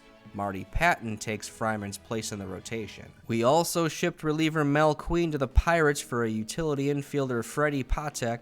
The only reason for this deal is infield depth and cost cutting. It appears I'll be under budget next year, and getting Patek for no salary this year also allows me to keep Bump Wills in the minors until next season. We actually did fine in July with a 15-13 record, but the Mets went 22-9 and put us 4.5 games back in the rearview mirror. Remember that Rule 5 pick we returned to the Rangers? Pete Mackinnon? He's the American League Rookie of the Month. Nice move. Lazinski homered 8 times during the month, and Joe Mulder posted 4 wins, but Butch Weiniger's debut has been a flop so far. Outside of our defensive efficiency, we aren't doing anything special, and we need a miracle turnaround to catch New York. Did you have any doubts? Because I was confident the whole time. We finished August 20-10 to close the gap on New York. We're in a deadlock now with 25 games to play. 6 of the final 9 games of the season are against the Mets. I'll continue crying over what could have been with Rule 5 pick Pete Mackinnon, who won his 2nd straight Rookie of the Month award, but Dick Ruthven makes me feel a little better by winning the same award in the National League. He went 3-0 with a 2.00 ERA, while Montefusco and Patton combined for 9 wins. Lazinski, Anderson, and Gamble all slugged over 500. All is well, except now Mike Anderson's out for the season with a hamstring issue. We just can't catch a break. It's his third straight year of 4+ WAR, but he's done unless we can reach the World Series. Hector Cruz took his place on the roster. We're holding our youngsters in AAA. Curt Flood has not announced retirement, so I'm playing under the assumption that 1976 will be there for us to play. We instead call up 3 veterans that signed to minor league deals during the season. Tony Oliva will get some pinch hitting opportunities, while Chuck Dobson and Vicente Romo will eat some innings and mop-up duty where needed. A back and forth September places us back where we were on September 1st and April 1st. Tied with the Mets. Our final 3 games are at home against New York. But our team is riddled with injury. Wayne Garrett, Phil Garner, and Dick Ruthven are out for the season, and Tug McGraw has a shoulder injury of unknown duration. Even Greg Lazinski has a sore knee. With Thornton and Anderson already down, the B team's going to have to earn our 3rd straight division crown. John Milner put the Mets in front with an RBI double off Tug McGraw, but Hector Cruz hit a dramatic game-tying homer in the 9th to tie it. However, the Mets retook the lead with a Jim Essien error, and Max Leone closed the game on his 2nd try. In the next game, George Foster broke the pitcher's duel in the 7th. But Mets starter Danny Frizella melted down in the bottom half, and we put 5 runs across. Dick Selma closed out the game, and it's all down to game 162. The first 5 innings passed scoreless, and then Mike Jorgensen hit a solo homer and an RBI double to put the Mets well ahead. Down 5-0 in the bottom of the 9th, Lazinski started a rally with a solo homer to right, but nobody was able to follow, and we fall to the Mets 5-1. Another tough way to end a season. We just can't seem to win those deciding winner-take-all games. We lost Game 7 of the World Series in '73, then we lost Game 5 of the NLCS in 1974, and now we've lost Game 162 of the 1975 regular season. And I don't like to complain about injuries, but what the heck was that? The Athletics and Angels play Game 163 for the AL West title. Larvell Blank's 5th inning single put the A's in front. Former Philly starter Rick Wise pitched 7 strong, and George Scott's groundout put Oakland back in the ALCS, where they'll face the Red Sox while the Mets and Braves play for the National League pennant. The Mets were very fortunate to win 94 games with a measly run differential of +49 compared to our +107. But we opened the door by posting a 101 Team WRC Plus compared to the 110 figure we posted last season. We have no league leaders to show for it either. Greg Lazinski was in the top 10 in a bunch of categories. Oscar Gamble was the only other Philly to appear, finishing 8th in home runs and 7th in isolated power. Lazinski led the club with nearly 5 WAR. Anderson and Thornton both would have reached 5 if it had not been for injury. Bud Harrelson bounced back in a big way, while Jim Essien took a step backwards this season. Curt Flood got a whopping 61 plate appearances due to our injury woes, and he did all right with them. He seems perfectly content putting off retirement and making bucks sitting on our bench, and I am perfectly fine with that too. Congrats to Dick Selma for setting the single-season save record with 46. He also had 46 shutdowns, while Tug McGraw posted an MLB best 16 holds. John Montefusco finished in top 10 in several categories and posted 5.5 WAR, which is actually his career low. Catfish Hunter improved to 3.7, and Dick Ruthven completed a successful rookie campaign with 2.1. Unfortunately, 1970 draft picks Mike Caldwell and Bert Hooton have regressed into fringe pitchers for us. But Dennis Eckersley might be getting close to filling that role. While his numbers in AA didn't improve, my scout thinks he's improved substantially. Bump Wills and Tippy Martinez are ready for the big leagues in 1976, and so is Hector Cruz, although he didn't show up very well in the September stretch run. Game 5 of the NLCS had a great comeback. Darrell Evans made it 4-3 Braves with an RBI double, but the Mets completed a comeback too through former Philly Alan Ashby's RBI double. Bo McLaughlin induced a groundout by Joe Levito to send the Mets to the World Series. Carlton Fisk tied Game 4 in the 9th inning with this solo shot off former Philly Rick Wise. That sparked a rally culminating with this tie-breaking single by Pedro Garcia, but Oakland battled back to load the bases in the bottom of the 9th, and Steve Barber retired Bill McNulty to end the game sending Boston to the World Series. It's the 1975 World Series and Carlton Fisk is up to bat. What could happen?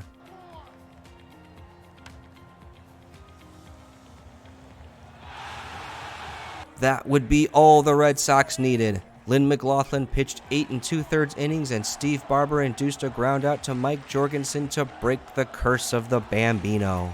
Congratulations to the Red Sox. Mike Jorgensen won NLCS MVP for the Mets, while Ken Brett and Carl Yastrzemski won the series MVPs for Boston. Bud Harrelson and Oscar Gamble are each taking home their second Gold Glove awards. In Gamble's case, it's back-to-back.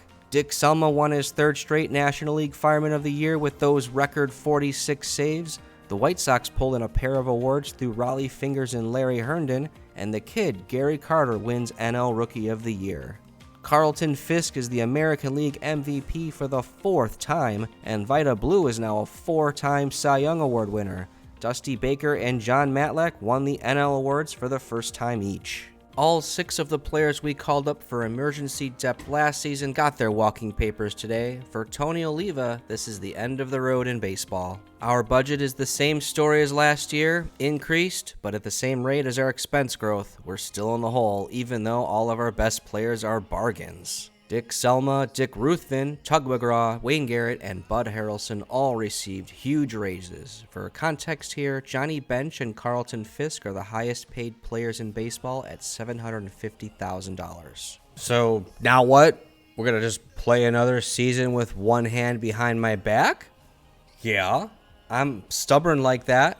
With no development budget, I'm just going to keep getting guys that are MLB ready, and we're going to fight this. Manager Doc Edwards controls our bench coach, and he's decided to let Brent Ochoa go for Isaias Fernandez, who's pretty uninteresting, but it could have been worse. We drafted outfielder Rudy Law with the 22nd pick in the draft, reliever Dan Schetzeder in the 2nd round, and reliever Peter Brown in the 3rd round. We also picked up Dan Petrie in the 2nd round. Couldn't sign him, so we'll have an extra 2nd rounder next year. Reigning Gold Glove shortstop Bud Harrelson, starting pitcher Gary Gentry, and number 58 MLB prospect Hector Cruz are all headed to the St. Louis Cardinals in a blockbuster trade for 2-time All-Star starting pitcher Steve Carlton.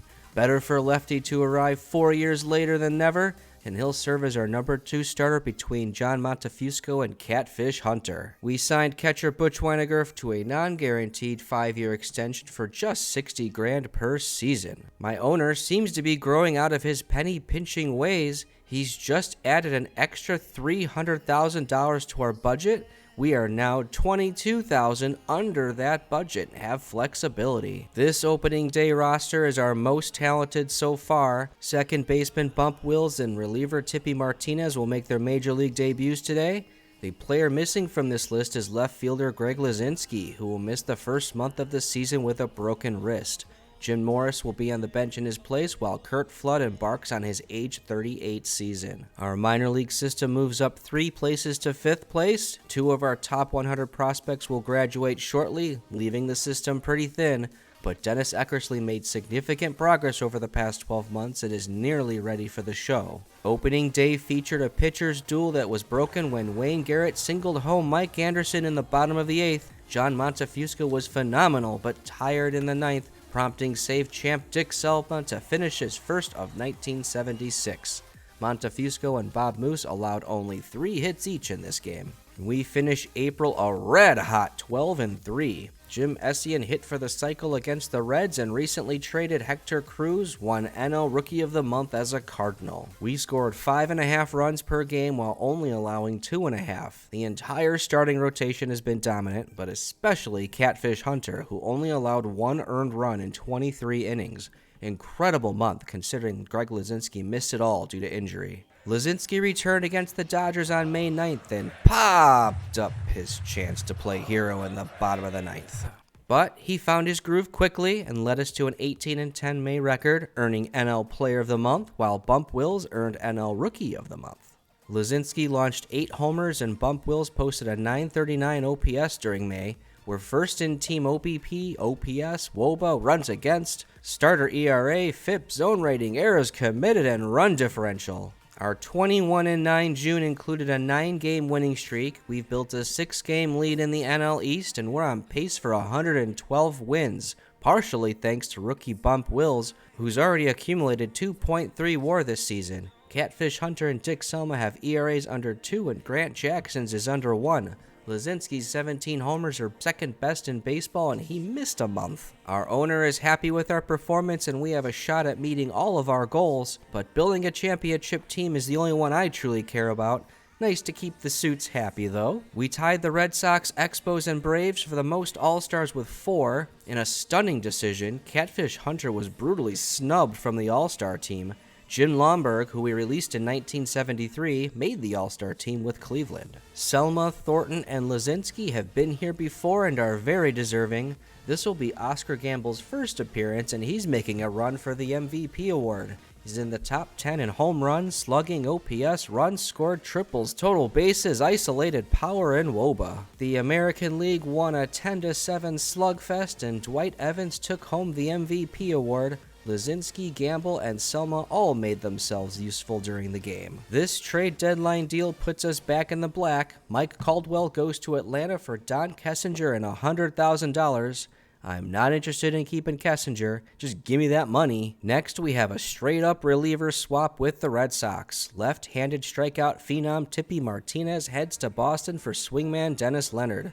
The well-rounded right-hander will pitch from our pen to create right-left balance, but he may start a few games as well. Our final trade is with Oakland, who gets left fielder Larry Heisel and reserve infielders Freddie Patek and Don Kessinger in exchange for upgraded left fielder Roy Foster, along with swingman and control artist Fritz Peterson.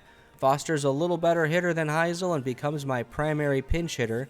Fritz Peterson rounds out the bullpen nicely as someone who can keep us in games and eat a lot of innings. Our trades were among 18 in Major League Baseball, and there are a few big ones. The Rangers traded 5 players to the Cardinals for 2-time All-Star catcher Ted Simmons. The Red Sox traded All-Star pitcher Sparky Lyle to the Dodgers for Steve Garvey. The Expos acquired 2-time All-Star Reggie Cleveland from the St. Louis Cardinals for 4 prospects. We finished a modest 17-13 in July, escaping with a 5-game lead over the Mets in the NL East. Bump Wills won Rookie of the Month for the 3rd time, while Andre Thornton earned Hitter of the Month with a 1062 OPS. He now leads the team with 22 home runs and 9 stolen bases. Oscar Gamble still leads the team in WAR with 5, while Steve Carlton now leads the pitchers with 4.2. The good news is we went 18-12 in August, and John Montefusco won Pitcher of the Month. The bad news is the Expos went 21-5 and now sit just 3.5 games behind us. The best 4 records in baseball all hail from the National League East. Montefusco went 6-0 with a 0.99 ERA in August. Lazinski slammed 9 homers, and Steve Carlton enters September just 3 wins shy of 20 for the season. We just need one more good month, and we'll call up 3 depth options to help us over the finish line. Bert Hooton gets mop-up relief innings, Woody Woodward provides infield cover, and Jim Norris provides outfield cover. Dennis Eckersley was a consideration, but I'm gonna pass for now. Montreal continued to dominate and climb to within 1 game, and we've reached the final day of the season. If we beat the Mets or the Expos lose, we'll win the division. Otherwise, we'll get yet another opportunity to end our season in winner-take-all fashion with Game 163. Dave Roberts held us scoreless, and Mike Jorgensen gave the Mets a 1-0 lead in the 6th.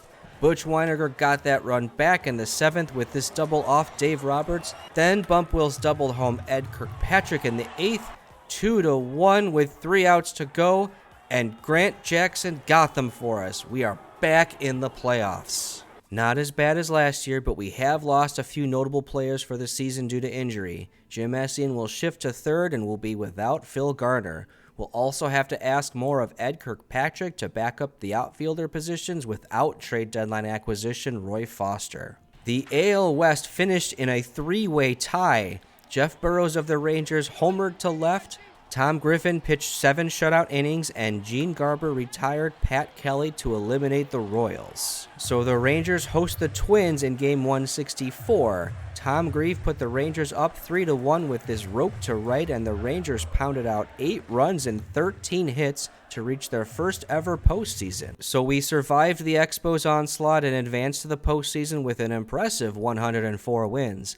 Tough luck for the Expos, Pirates, and Mets, who would have qualified in any other division. So while reaching this point was more difficult than it should have been, I can be thankful that my most difficult National League opponents are already eliminated. We accumulated a ridiculous plus 248 run differential, leading the majors in both runs scored and runs against. In fact, we led the majors in most of the important offensive, pitching, and defensive categories. Home runs were one of those, thanks to having the number 1, number 2, and number 4 sluggers on the leaderboard. Greg Lazinski hit 38 homers despite missing a month and also led the league in OPS, slugging, isolated power, and WOBA. Oscar Gamble's name is also littered all over this page, and Andre Thornton, Bump Wills, and Wayne Garrett made appearances as well. Oscar Gamble elevated himself to an elite outfielder this season, finishing with 9 WAR. Bump Wills' rookie season was stellar, and he got better as the season progressed, finishing in a sprint to 6.2 WAR. Greg Lazinski posted his career best season, but Andre Thornton was miserable in August and September on his way to just 3.7 WAR. And how could I forget to mention first baseman Curt Flood, who finished the season with a 400 batting average and a 133 WRC plus at age 38. Way to go, Curt! So you only did it with 5 at-bats, but you're an important part of this team because I literally couldn't continue this save without you. John Montefusco led the league in strikeout to walk ratio and winning percentage with a 19-5 record, also making 9 other appearances on the leaderboard. Tug McGraw led the league on holds again with 13. Dick Selma didn't lead the league in saves. In fact, the Expos' Randy Moffett tied Selma's all-time record with 46. Steve Carlton, Catfish Hunter, and Dick Ruthven also made appearances for us. Montefusco, Marty Patton, Dick Ruthven, and Doc Medic turned in the best performances of their career, while Steve Carlton and Catfish Hunter came close. The only big regressor was Bert Hooton, the second player from the 1970 draft whose career flatlined this season. We have 4 players in AAA that are Major League ready. Dennis Eckersley is poised to be our number 4 starter next season despite having a long way to go in his control development. Rudy Law put up 7.4 WAR in AAA Oklahoma City. Dan Schatzeder would be an emergency option for now, but Alan Ripley could cover the back of the rotation if ever needed. Our NLCS opponent is yet again the Los Angeles Dodgers. Their roster is nearly the same as it was 2 seasons ago, except with Sparky Lyle added to their pitching staff and Rusty Staub as their starting right fielder. They pitch just as well as we do, but feature a middle-of-the-pack run-scoring attack. Kurt Blefary and Woody Woodward make the playoff roster to cover for the injuries to Phil Garner and Roy Foster. Bert Hooton and Jim Morris will sit this one out. Bump Wills drove home Greg Lazinski in the second, and Butch Weiniger hit a 2-run double in the fourth, putting us up 3-0. Montefusco was in command for 6 innings, and then Tug McGraw came on for a 3-inning save. Greg Lazinski's 3rd inning double put us up 3-0 in Game 2, but the Dodgers stormed back with 2 in the 6th and 2 more on this 7th inning Wes Parker single. But we bounced right back with RBI singles from Jim Essien and Mike Anderson to retake the lead, which Dick Selma protected with relative ease for a 6-out save. The Dodgers hit 2 solo shots off Steve Carlton to begin the game, but we fought back with Mike Anderson's 2-run double in the 4th, and then Bump Will's single gave us the lead in the 5th. So we called upon Tug McGraw, who promptly surrendered hits to Ron Say and Bill Buckner to blow the lead. Then Rusty Staub, Bill Russell, Jerry Kenny, Jerry Remy, and Ron Say led off the 10th inning with hits. Ron Say's triple completed the cycle, and the Dodgers completed a 7-run 10th inning. Jim Essien's 4th inning single scored Andre Thornton, and Wayne Garrett's solo shot provided an insurance run. Dick Ruthven pitched 7 strong innings. Dennis Leppard got us through the 8th, and Dick Selma gave us an easy 1-2-3 9th to send us back to the World Series. Bump Wills wins NLCS MVP with 6 hits, 3 runs scored, and 3 RBI. Nice to see Andre Thornton swing the bat better, and our starting pitching was excellent. Jack Hyatt put the Orioles up 4-0 in Game 5 of the ALCS. Lock single to bring up Jeff Burrows, who grounded out to second base. The Orioles won 91 games and feature a stellar infield that includes Don Baylor, Bobby Grich, and Doug DeCense, and also have Merv Rettenmund and Al Bumbry in the outfield. Their pitching doesn't look very scary though, and allowed the 8th most runs in the American League. Someone forgot to tell our players the series started. We casually spilled 4 runs in the top of the first with errors and wild pitches, and we generated no offense except for a rally in the 7th that Andre Thornton squandered. Baltimore wins 6-1. Andre Thornton gave us the lead in the 2nd inning of Game 2, and John Montefusco wasn't going to mess around. He posted 9 strikeouts over 8 shutout innings, and Greg Lazinski helped out with an outfield assist to preserve the shutout. The Phillies took an early Game 3 lead, but Doug DeCinces tied the game in the 4th with this double. Bump Wills brought another lead change with a 2-run double in the 8th, but Dick Selma couldn't hold it as the Orioles' Jack Hyatt tied it. In extras, the Orioles left the bases loaded in the 11th inning, and again in the 12th. Mike Anderson made them pay with a clutch 2-out double that put us up 7-5 in the 13th. After Don Baylor homered, Marty Patton was able to retire Jim Mason to secure Game 3. Don Baylor crushed a 3-run homer in the 1st inning of Game 4, and we crumbled. Dick Ruthven walked 7, and we mustered no offense until garbage time. Orioles win easily, 10-4.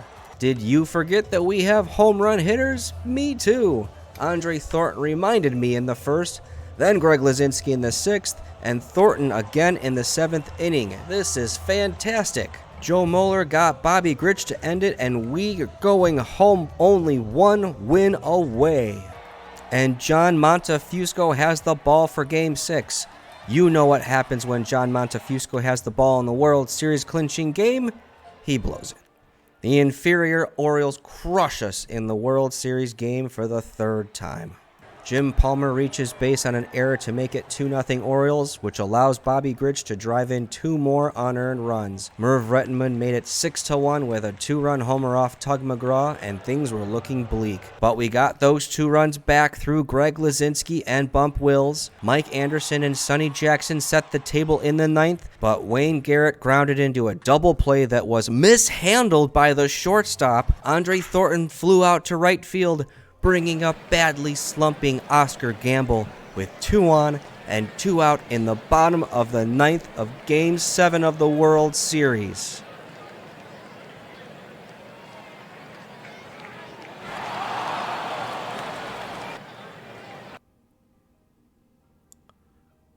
Are you kidding me? Congratulations to Wayne Garrett on being elected to the Major League Baseball Hall of Stupid. What a colossal meltdown. The Orioles didn't have an ace like Bert Blyleven of the Twins or a slugger like Fred Lynn of the Expos. They're a really average team, plus 34 run differential. They barely won 90 games. Somehow they beat the Rangers, and this World Series was handed to us on a silver platter, and we blew it. Merv Rettenmund wins World Series MVP for the 2nd time in his career. He finished with 12 hits, a homer, and 7 driven in. Other than Greg Lazinski, I can't point to a single hitter that had a good series, and the result was just a 3.5 runs scored per game. Unfortunately for rookie sensation Bump Wills, he's gone from our most valuable player to our least valuable player in one series. Congrats to the Orioles on becoming the first team to win 2 World Series during this save. Oscar Gamble won his 3rd consecutive Gold Glove Award in right field, while Wayne Garrett won the award at shortstop for the first time. Bump Wills is the well-deserved Rookie of the Year in the National League, while Dick Selma was unseated as Fireman of the Year in the NL by Randy Moffett of the Expos.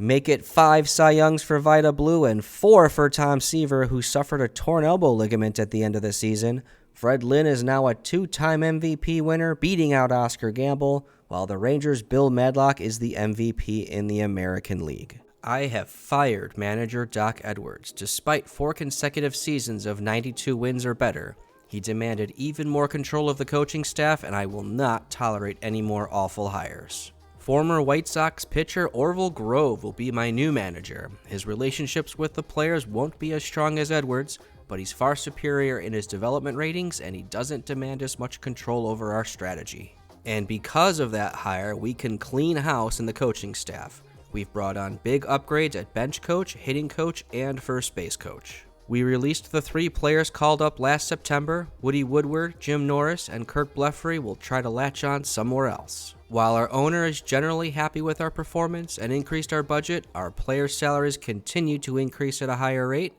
so we're hamstrung by being over budget yet again. And that's despite all the team-friendly extensions we've done. Steve Carlton, Catfish Hunter, Dick Ruthven, Fritz Peterson, and Bump Wills all received huge raises. Fred Lynn is now the highest paid player in baseball at $1.24 million. The Blue Jays and Mariners joined Major League Baseball this season, and that means we've got an expansion draft. The Blue Jays selected longman Doc Medic and minor leaguer Enos Cabell from our Phillies. Frankly, I'm not worried about either loss. We drafted speedster Alan Wiggins with the 24th pick in the draft and a pair of relievers in the second round.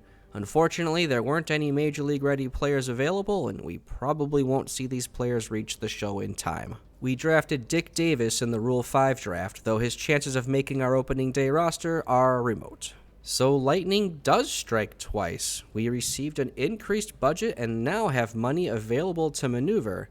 Maybe our owner isn't such a bad guy after all. Our minor league system moves down to 7th place, but outweighed by the excitement of Dennis Eckersley's debut. This opening day roster is nearly identical to the end of last season, the only change being top prospect Dennis Eckersley replacing Doc Medic on the pitching staff, which also bumps Marty Patton to long relief. Curt Flood is down to 1.5 stars and ready for a season of front row viewing and sunflower seeds. No revenge for the Expos today. Phil Garner blows the game open in the first with a bases loaded triple.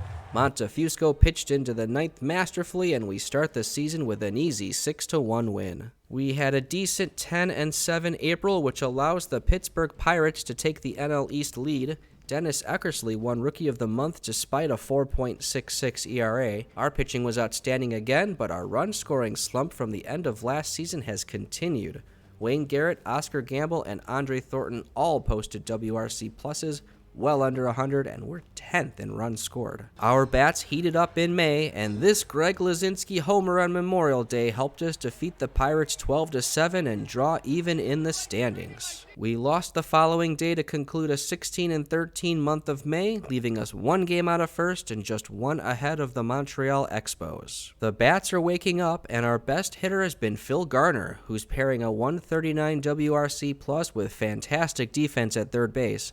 The outfield has been a problem as Oscar Gamble's slump continues, and Mike Anderson's declining bat has reduced him to a platoon with Ed Kirkpatrick in center field. We picked up the pace in June with 18 wins, still trailing the Pirates by 1.5 games while creating distance from the rest of the NL East. Greg Lazinski carried the run-scoring attack with 11 home runs, and Bump Wills tallied 42 hits in 26 games. Dick Ruthven went 4-0 with a 2.00 ERA from the pitcher's mound. June also featured a pair of key injuries. Catcher Jim Essien will miss a month with a broken thumb, and Steve Carlton will miss 3 months with a ruptured tendon in his finger. Young prospect Alan Ripley will assume 5th starter duties. Our owner remains happy with our performance despite all of our goals being at risk, but Curt Flood retiring is by far the greatest risk of this save ending. Speaking of Flood, his 20 years of Major League service are now the most in Major League Baseball, just ahead of Frank Howard, Willie McCovey, Billy Williams, and Ray Sadecki. We got a few more extensions done with rookies in the hopes of maintaining lower salaries. Both are locked in at these figures for 5 years. We tied the Mets and Red Sox with the most All-Stars with 4. One of our former Rule 5 draft picks, Dan Spillner, made the All-Star team for the Minnesota Twins. This will be Dick Selma's 5th straight All-Star appearance, and he's been remarkably consistent in that span. Lazinski led the majors in fan voting to earn his 5th appearance in 6th season, and he projects to post career best numbers.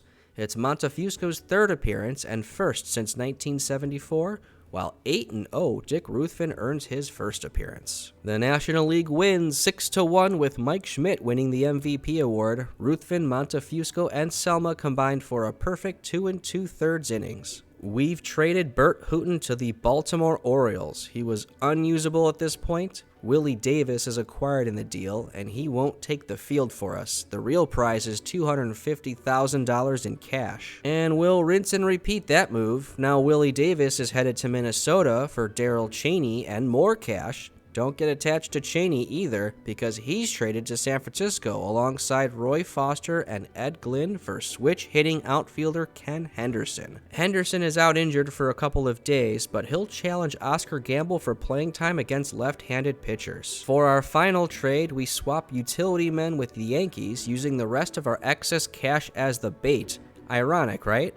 Marty Perez is slightly better than Sonny Jackson, but he's younger and a captain. Our trades were among 21 in Major League Baseball, and there were a few big ones. Two-time World Series MVP Merv Rettenmund is headed to the California Angels. The Pirates oddly dealt outfielder Al Oliver to the Mets for prospects. The Dodgers acquired two-time All-Star starting pitcher Paul Splittorff from the Royals, making a potential NLCS with them much more difficult. We are finally hot, posting a 21-8 July record and pulling ahead in the NL East by 3 games over the Pirates. Andre Thornton is alive and well after all, winning NL Batter of the Month with 10 home runs. Dennis Eckersley continues to impress with another NL Rookie of the Month award. Shout out to Ed Kirkpatrick for a 3-homer game against the Chicago Cubs. And he's ignited this offense since his increase in playing time in center field. We're now best in the NL in runs scored and runs against. We are dealing with more injuries, however. Phil Garner is out 2 to 3 more weeks with a hamstring strain, and newly called up prospect Alan Ripley is out for the season after elbow surgery. So Joe Moeller now holds the 5th starter's job. Dick Ruthven has been the unsung hero this season, but he's not flying under the radar now. That strikeout of Houston's Cesar Cedeno concluded his 133-pitch no-hitter, advancing his record to 12-0. But just 4 days later, Dennis Eckersley said, "Hold my beer," struck out pinch hitter Johnny Grubb, completing our 2nd no-hitter this week. Except this one featured 0 base runners for a perfect game.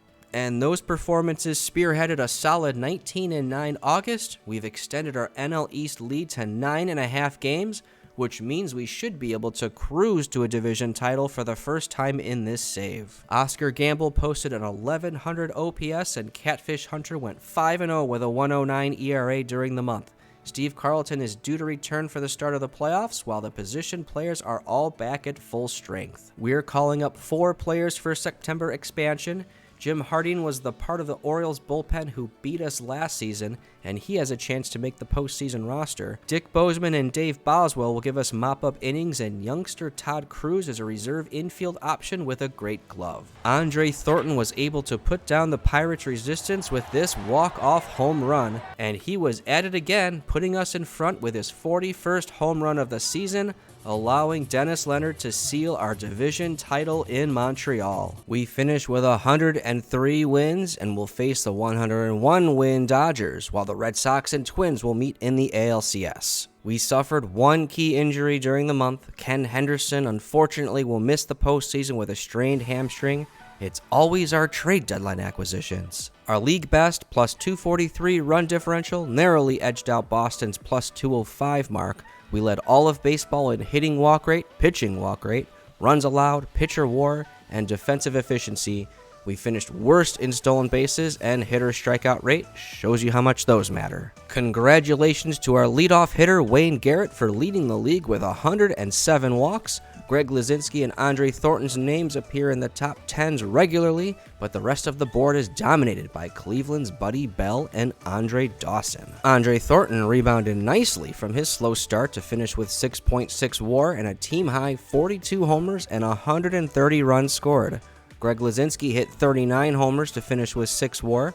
Wayne Garrett quietly posted a nice 5.4. Bump Wills and Oscar Gamble both regressed to 4 WAR.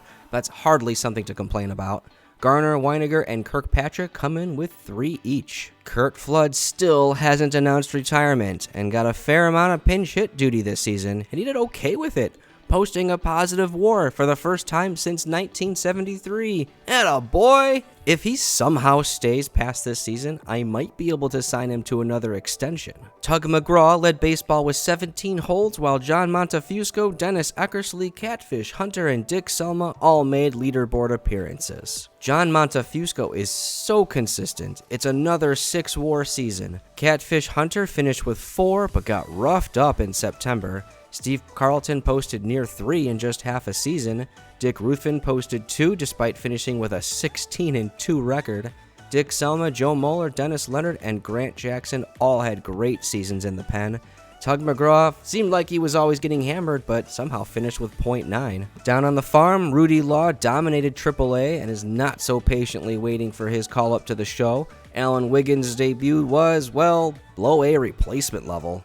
Both our 1976 second-round picks posted a full win above replacement out of the Spartanburg bullpen. This will be our 4th time participating in the NLCS, and our opponent each time has been the Los Angeles Dodgers. They won 101 games, but their run differential was just plus 68. Bill Buckner and Willie Crawford carried their run-scoring attack. 20-game winners Don Sutton and Sparky Lyle are the aces we have to beat, while new additions Paul Splittorff and Willie Hernandez make their staff much more dangerous. No surprises with our roster. We're sticking to what got us here. Steve Carlton returned from injury early, and we had the opportunity to get him 3 starts, so he's ready to go.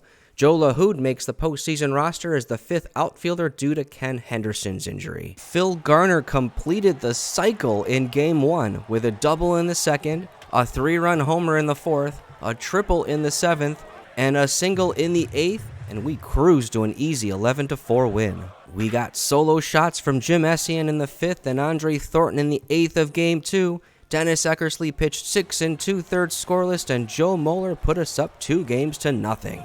Bill Singer took a no-hitter into the 9th inning of Game 3, but Ed Kirkpatrick broke it up to start our 9th inning rally, which Joe LaHood promptly extinguished. And we take a tough 1-0 loss. We did much better in Game 4, 6 hits off Sparky Lyle, but this bases-loaded strikeout wasn't one of them. Phil Garner grounded into a double play to end the game and extend our streak to 19 straight innings without a run. Greg Luzinski ended that streak in the 1st inning with this homer. He stepped up again with him loaded in the 8th and crushed a pitch from Willie Hernandez.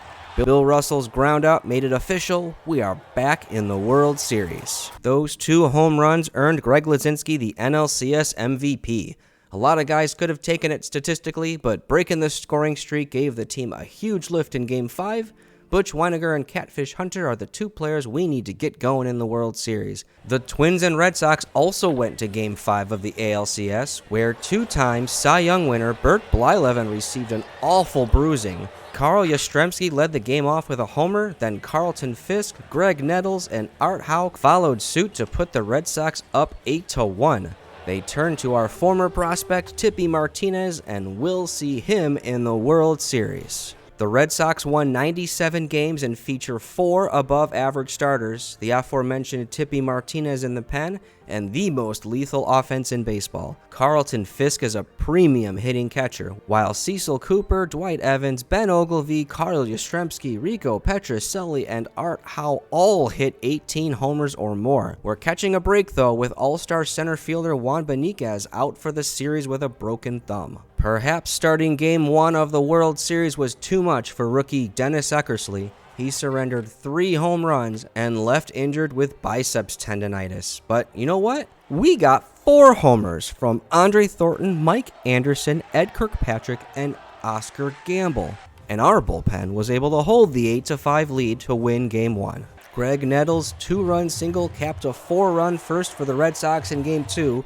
We battled back and got this Oscar Gamble solo shot to tie the game in the 5th. Ed Kirkpatrick's double in the 8th scored Butch Weiniger, and Dennis Leonard induced a groundout by Cecil Cooper to give us our 2nd straight 8-5 victory. Ben Ogilvy gave Boston another early lead with this 3-run homer off John Montefusco. Mike Anderson and Phil Garner homered to get us back into it, but our comeback attempt was thwarted in the 7th as Clyde Wright got Jim Essien to pop up in the infield. Our last chance in the 9th, and Jim Essien came through with a sacrifice fly to tie it. Then Mike Anderson walked it off, and we are just 1 win away. There would be no sweep, though. Doug Rader slashed a 3-run homer off Catfish Hunter in the 2nd inning, and then Cecil Cooper repeated that feat in the 3rd.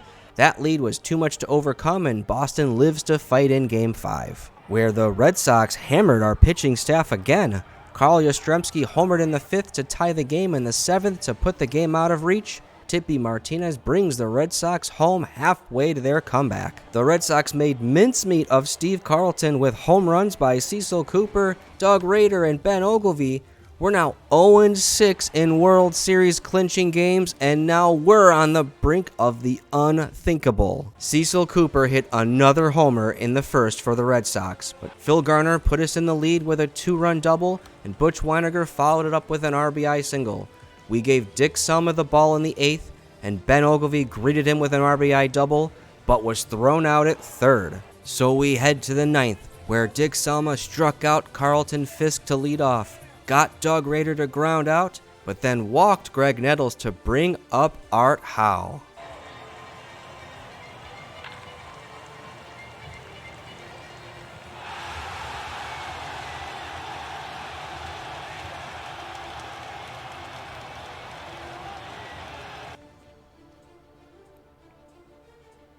Would you excuse me for a moment?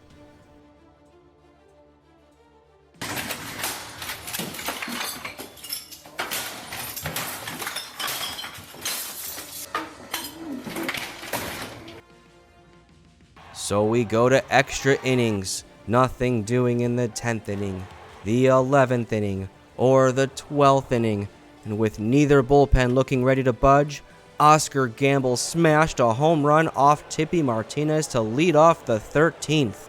But Dwight Evans led off the Red Sox 13th with a double and advanced to 3rd on a Cecil Cooper groundout.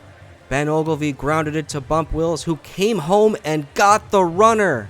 But we couldn't get Carlton Fisk out, which brought up Doug Rader. Rader flew out to Ed Kirkpatrick in left, and we've won the World Series! Oscar Gamble wins the World Series MVP with 11 hits and 4 home runs, including the World Series winner.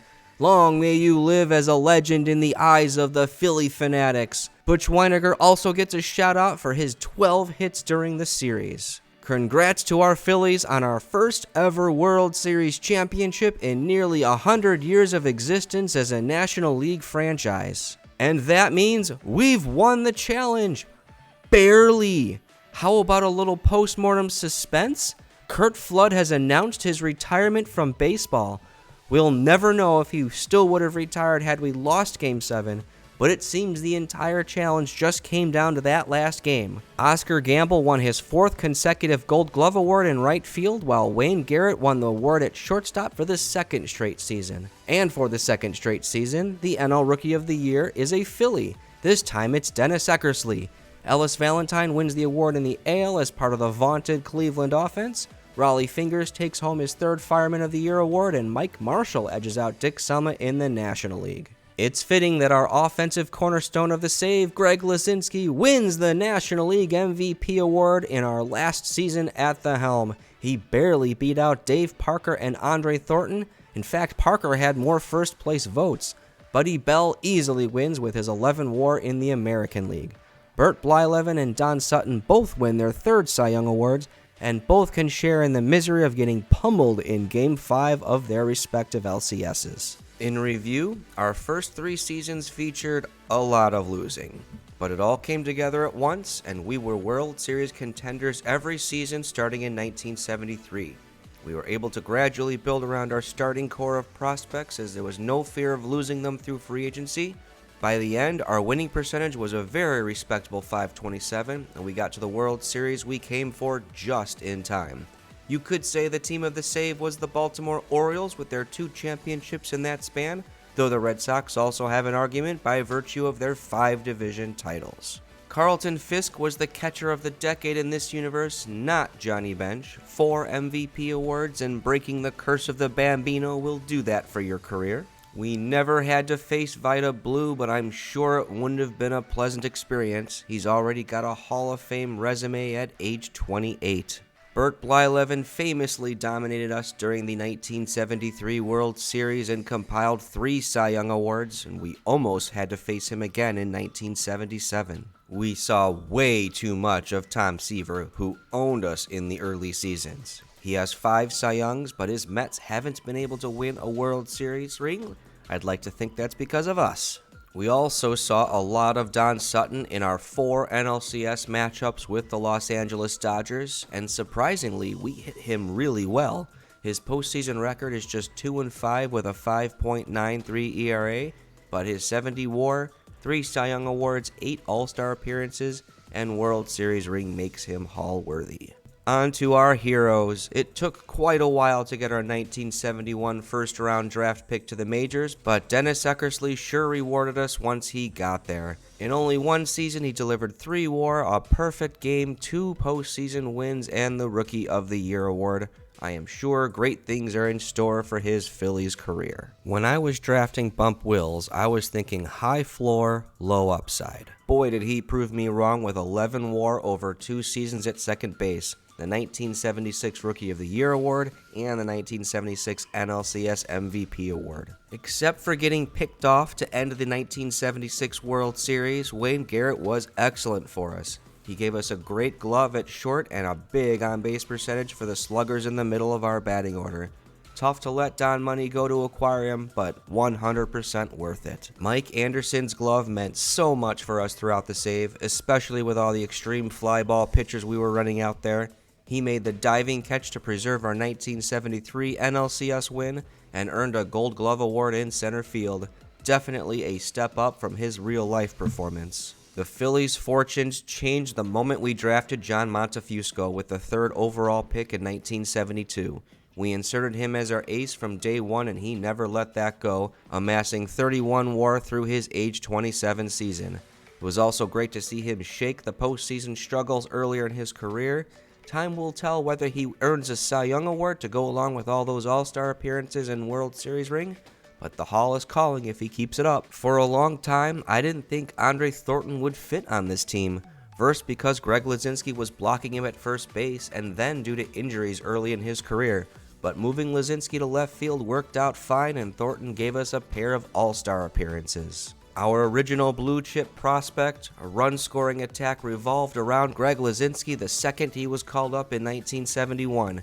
He earned 5 All-Star appearances and the most recent MVP award for the 1977 regular season and NLCS.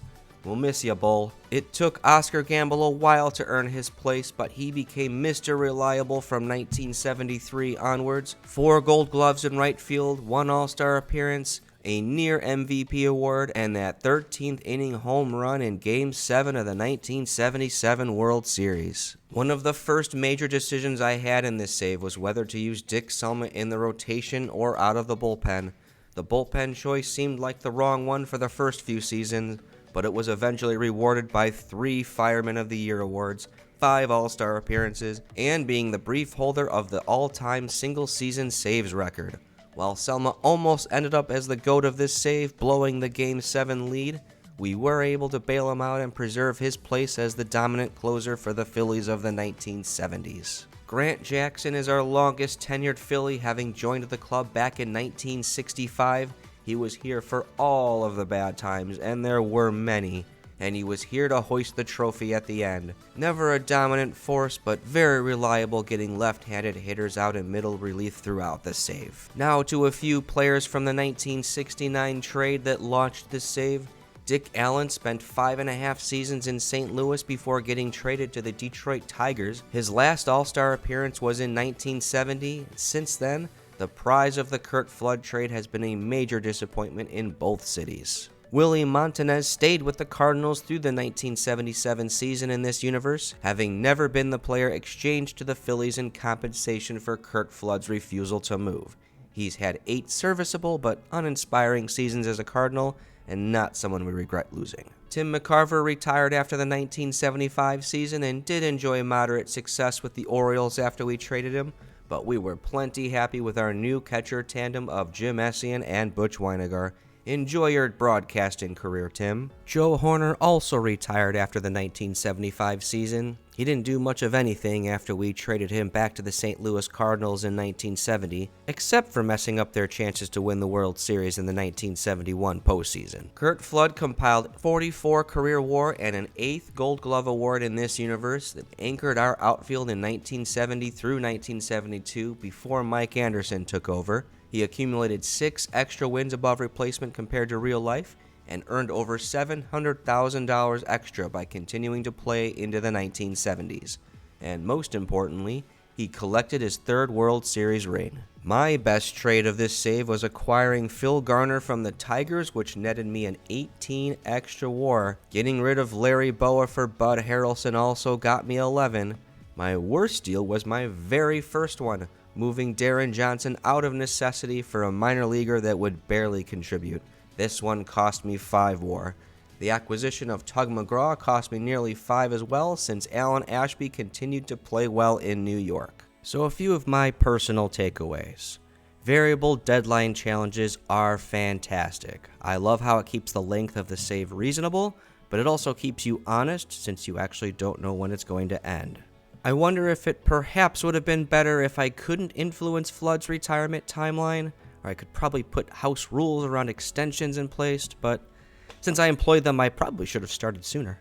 One tip is that prospects should be devalued when playing with the reserve clause. Their salaries escalate quickly, unlike present-day saves where you get 6 or 7 seasons of favorable terms. I learned how to play out of the park baseball while in the red financially. It turns out your owner doesn't fire you or really care about it. You do have to deal with the budget and trading limitations, which I grew accustomed to. I loved learning a little bit more about baseball in the 1970s. It was really interesting to see players stay put those last few seasons. The Big Red Machine never really formed.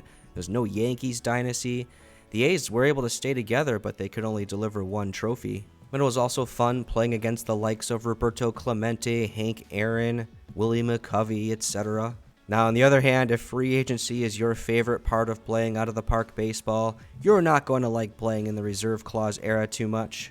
But the way I see it, they managed baseball like that for nearly 100 years, so it was interesting to get a taste of it. That's a wrap. Please like and subscribe if you enjoyed the video. Leave a comment if you have a request for something you'd want to see in the future, and I will see you for the next one. And now I'll leave you with the team photos from each of our 8 seasons.